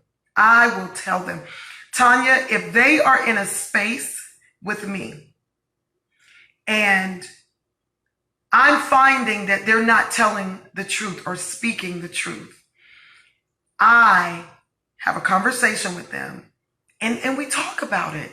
And how I deal with that is I present myself with, what is keeping you from being truthful in my space? See, my mom always taught me how I'm being brings on people to either hurt me or love me. How I'm being in my space brings on people, how they hurt me or love me, bringing truth to me, right? Or false truth to me. So how I deal with that is I have a conversation with them. I remember not too long ago, someone was taking up way too much of my time because I am a giver. And I found myself just giving verbally of my time. And this is what I do for a living. So I pick up the phone and I go, hello, I really need to sit down and talk to you today. I need to let you know that you are draining me. You are taking from me my God-given talents and gifts and all this good stuff, and you're using it and sucking it out of me. And I had to catch myself because I feel like you're in a position to being a coaching session, but I find myself just giving all this out to you. And guess what she said? You're right. And I am so happy that you called me and spoke over me the truth, because I do have a bad habit at doing that with people.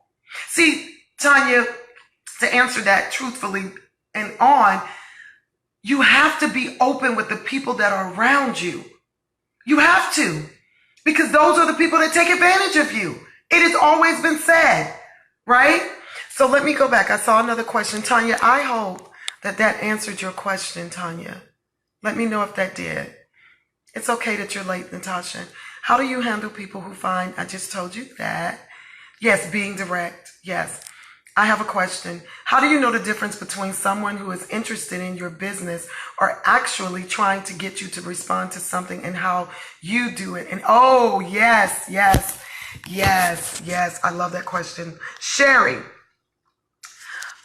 Them telling you versus being interested and not authentic, but okay, I'm going to answer that. Yes.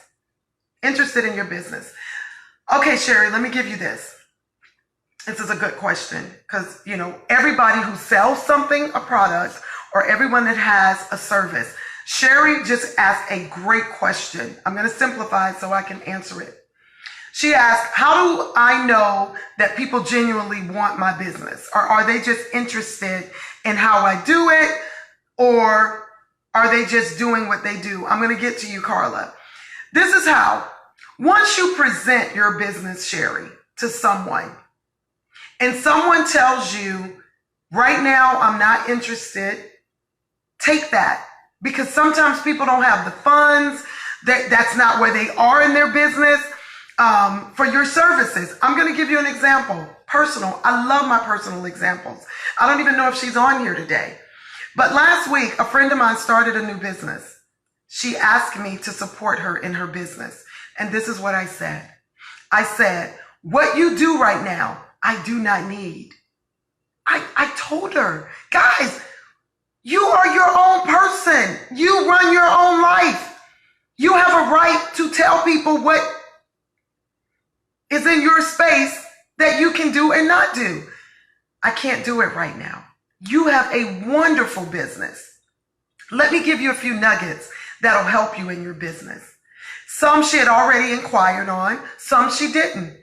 She thanked me at the end of the conversation and said, not only did you tell me the truth and didn't just drag me on with, oh my God, I'm going to support you. I'll call you. I'll let you know. I'm very truthful. I don't need your services right now.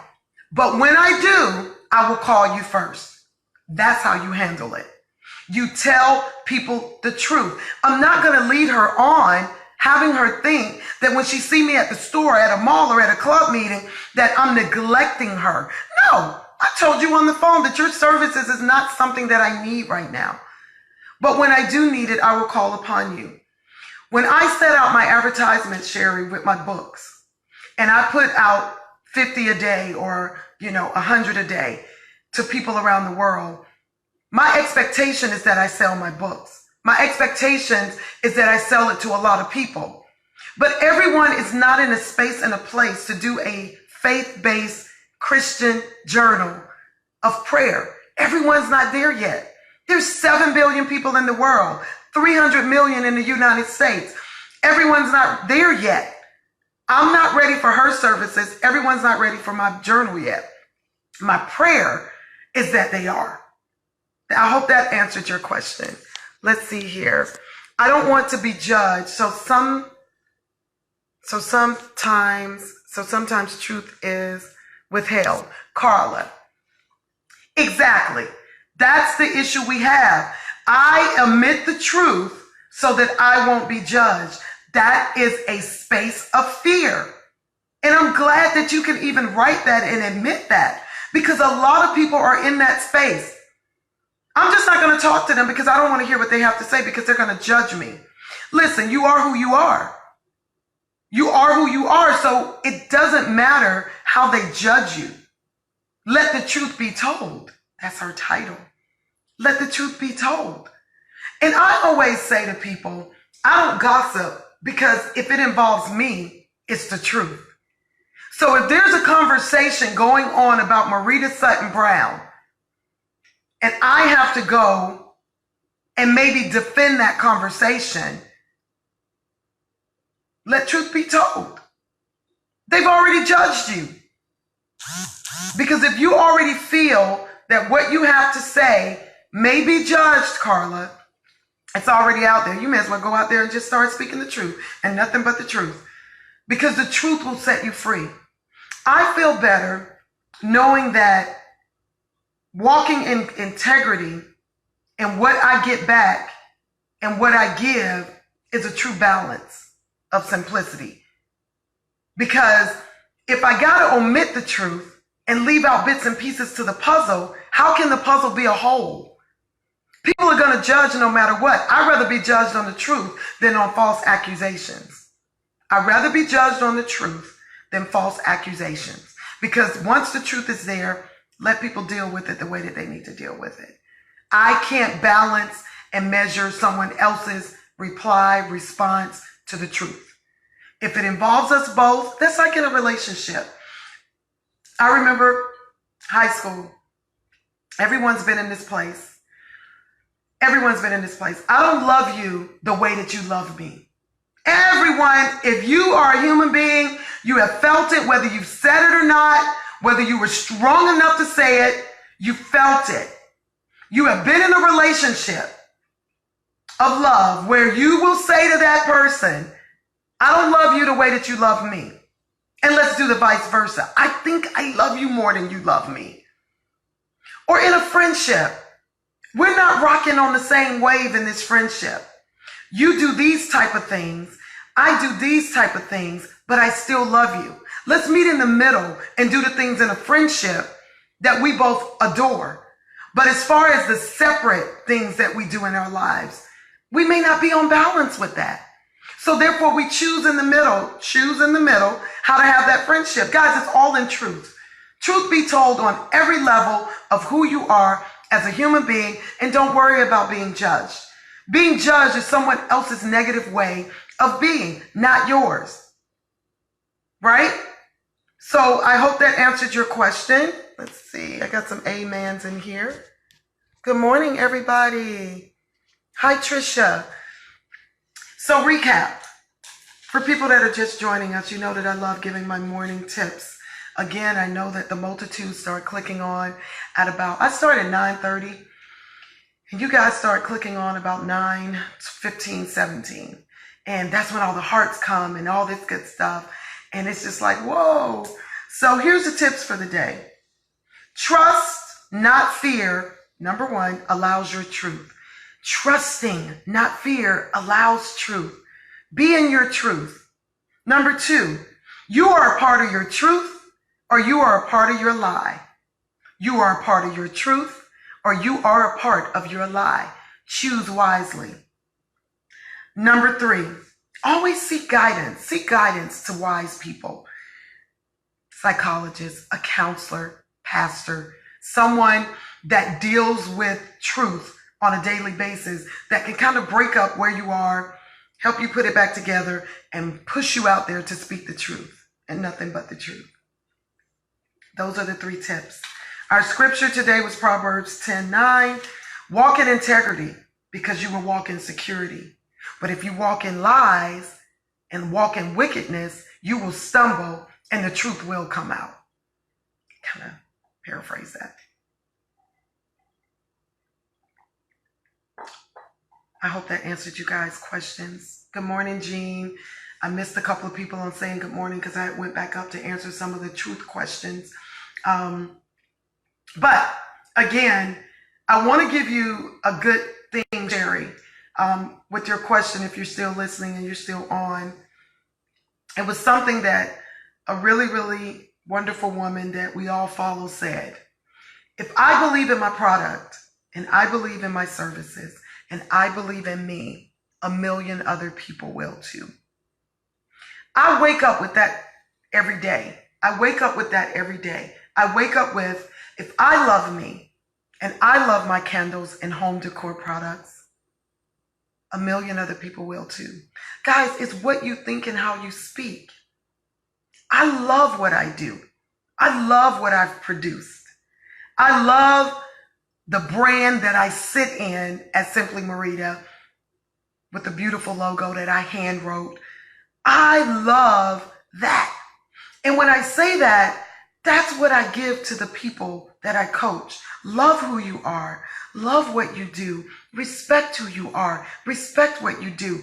The rest of the millions will follow. They will follow. You know, someone said to me the other day that she did something really, really big and profound. And her family said to her, oh, you're not going to make it. They didn't even show up to support her. I've been there. I've been there too.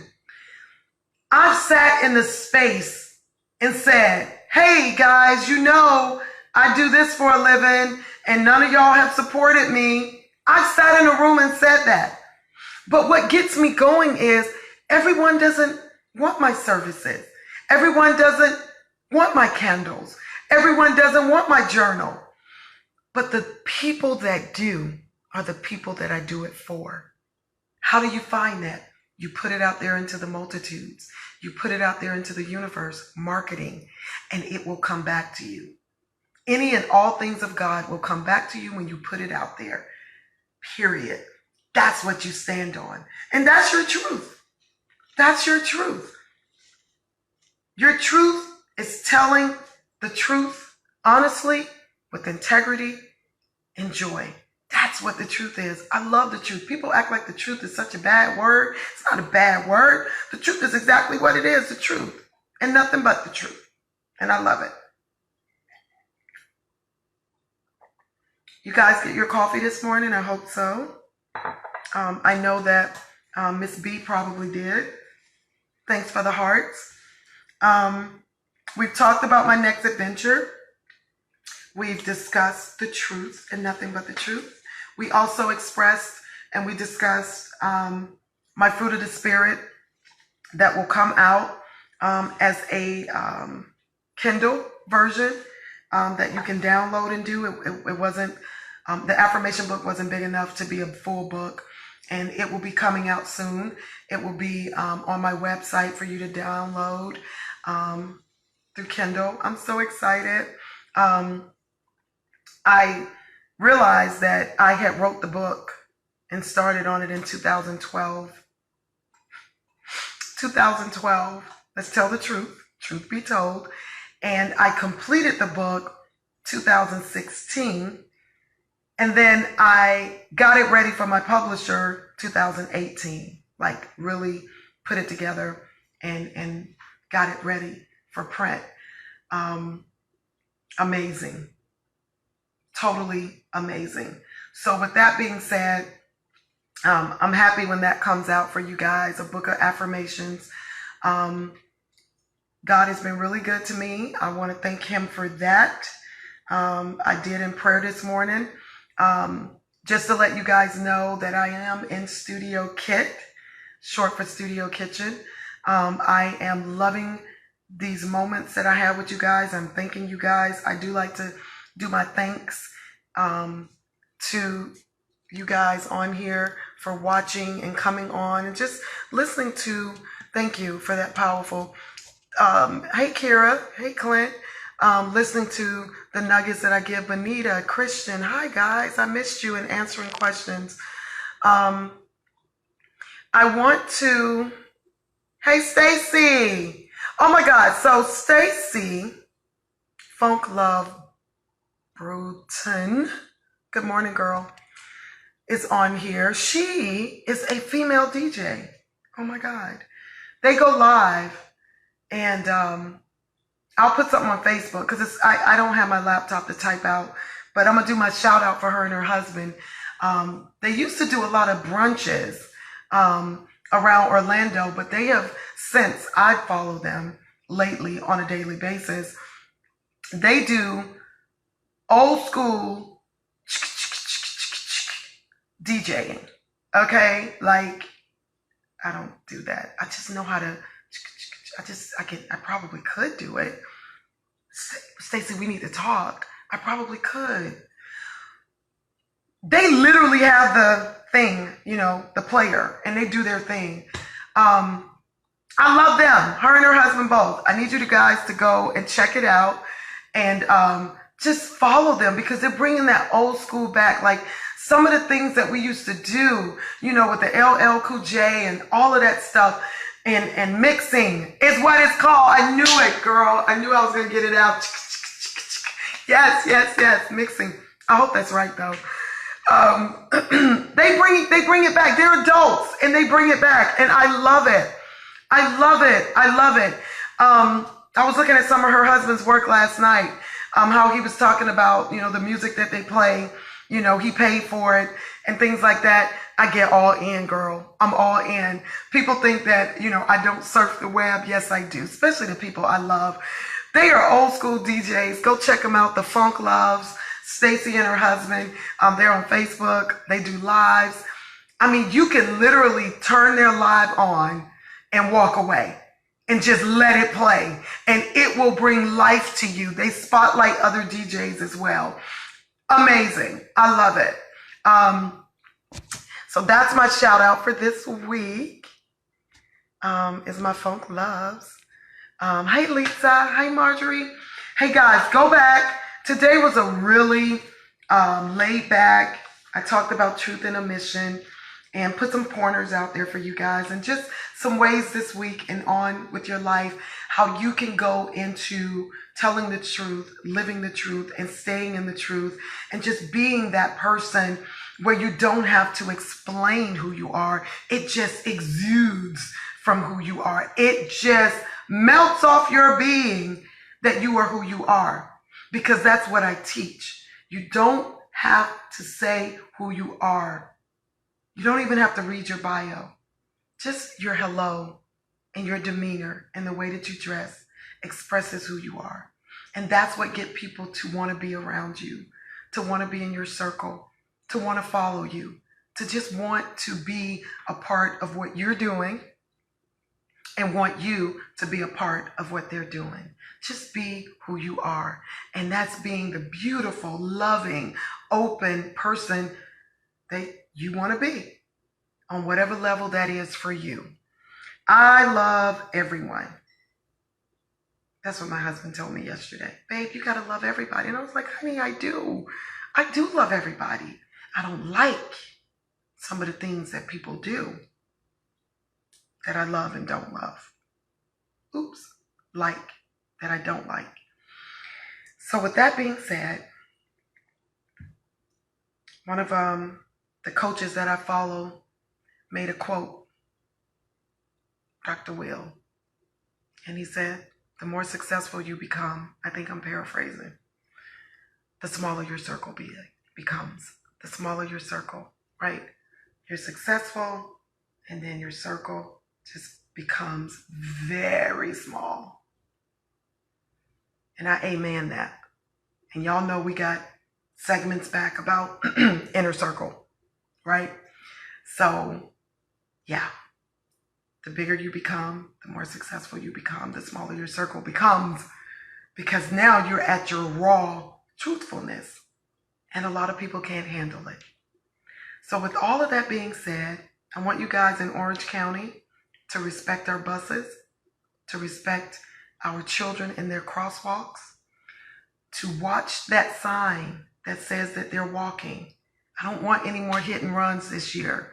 We need to really eliminate that from Orange County. My son's out there with all his peers. I need us to drive carefully. To all the kiddos, parents, I am so excited school's back in. We had another 9 months. We got to put forth our support for our kids. I have 3 more years of high school. I am going into this high school term and football year with love and happiness. I am just so thrilled that this is my last child that I get to put out into the multitudes, into the world after he goes to college, and it's just a joy to see him this morning walk into that high school with much prayer. I am going to do, for those that are local, a prayer walk coming up. So I need you guys to check your inboxes for our locals. We're going to do a prayer walk for the high school and the middle school coming up soon. I did them in the past, and David and I have done them alone. And we have also done them in group form. So we are going to do another group form so that we can protect our schools with our prayers and things like that. And just make it a better place for our kiddos to go into with a hedge of protection around them. Yes, we can do it from afar, but there is nothing like being on the grounds and touching the building and touching the grounds and praying for our youth in that manner. So with that being said, hi there, Mr. D. I hope all is going well. Choo choo. Choo choo. So that was a little shout out for my son-in-law there with much love. Be safe. With everyone else, I look forward to speaking to you guys next Monday, sharing with you the Speak Life Tour event that is next Saturday here in Orlando at the Aloft Downtown Hotel. Be there or be square. Love you guys, and I'll talk to you soon. Dante, go up and look to see the full message. Talk to you guys soon. Bye-bye.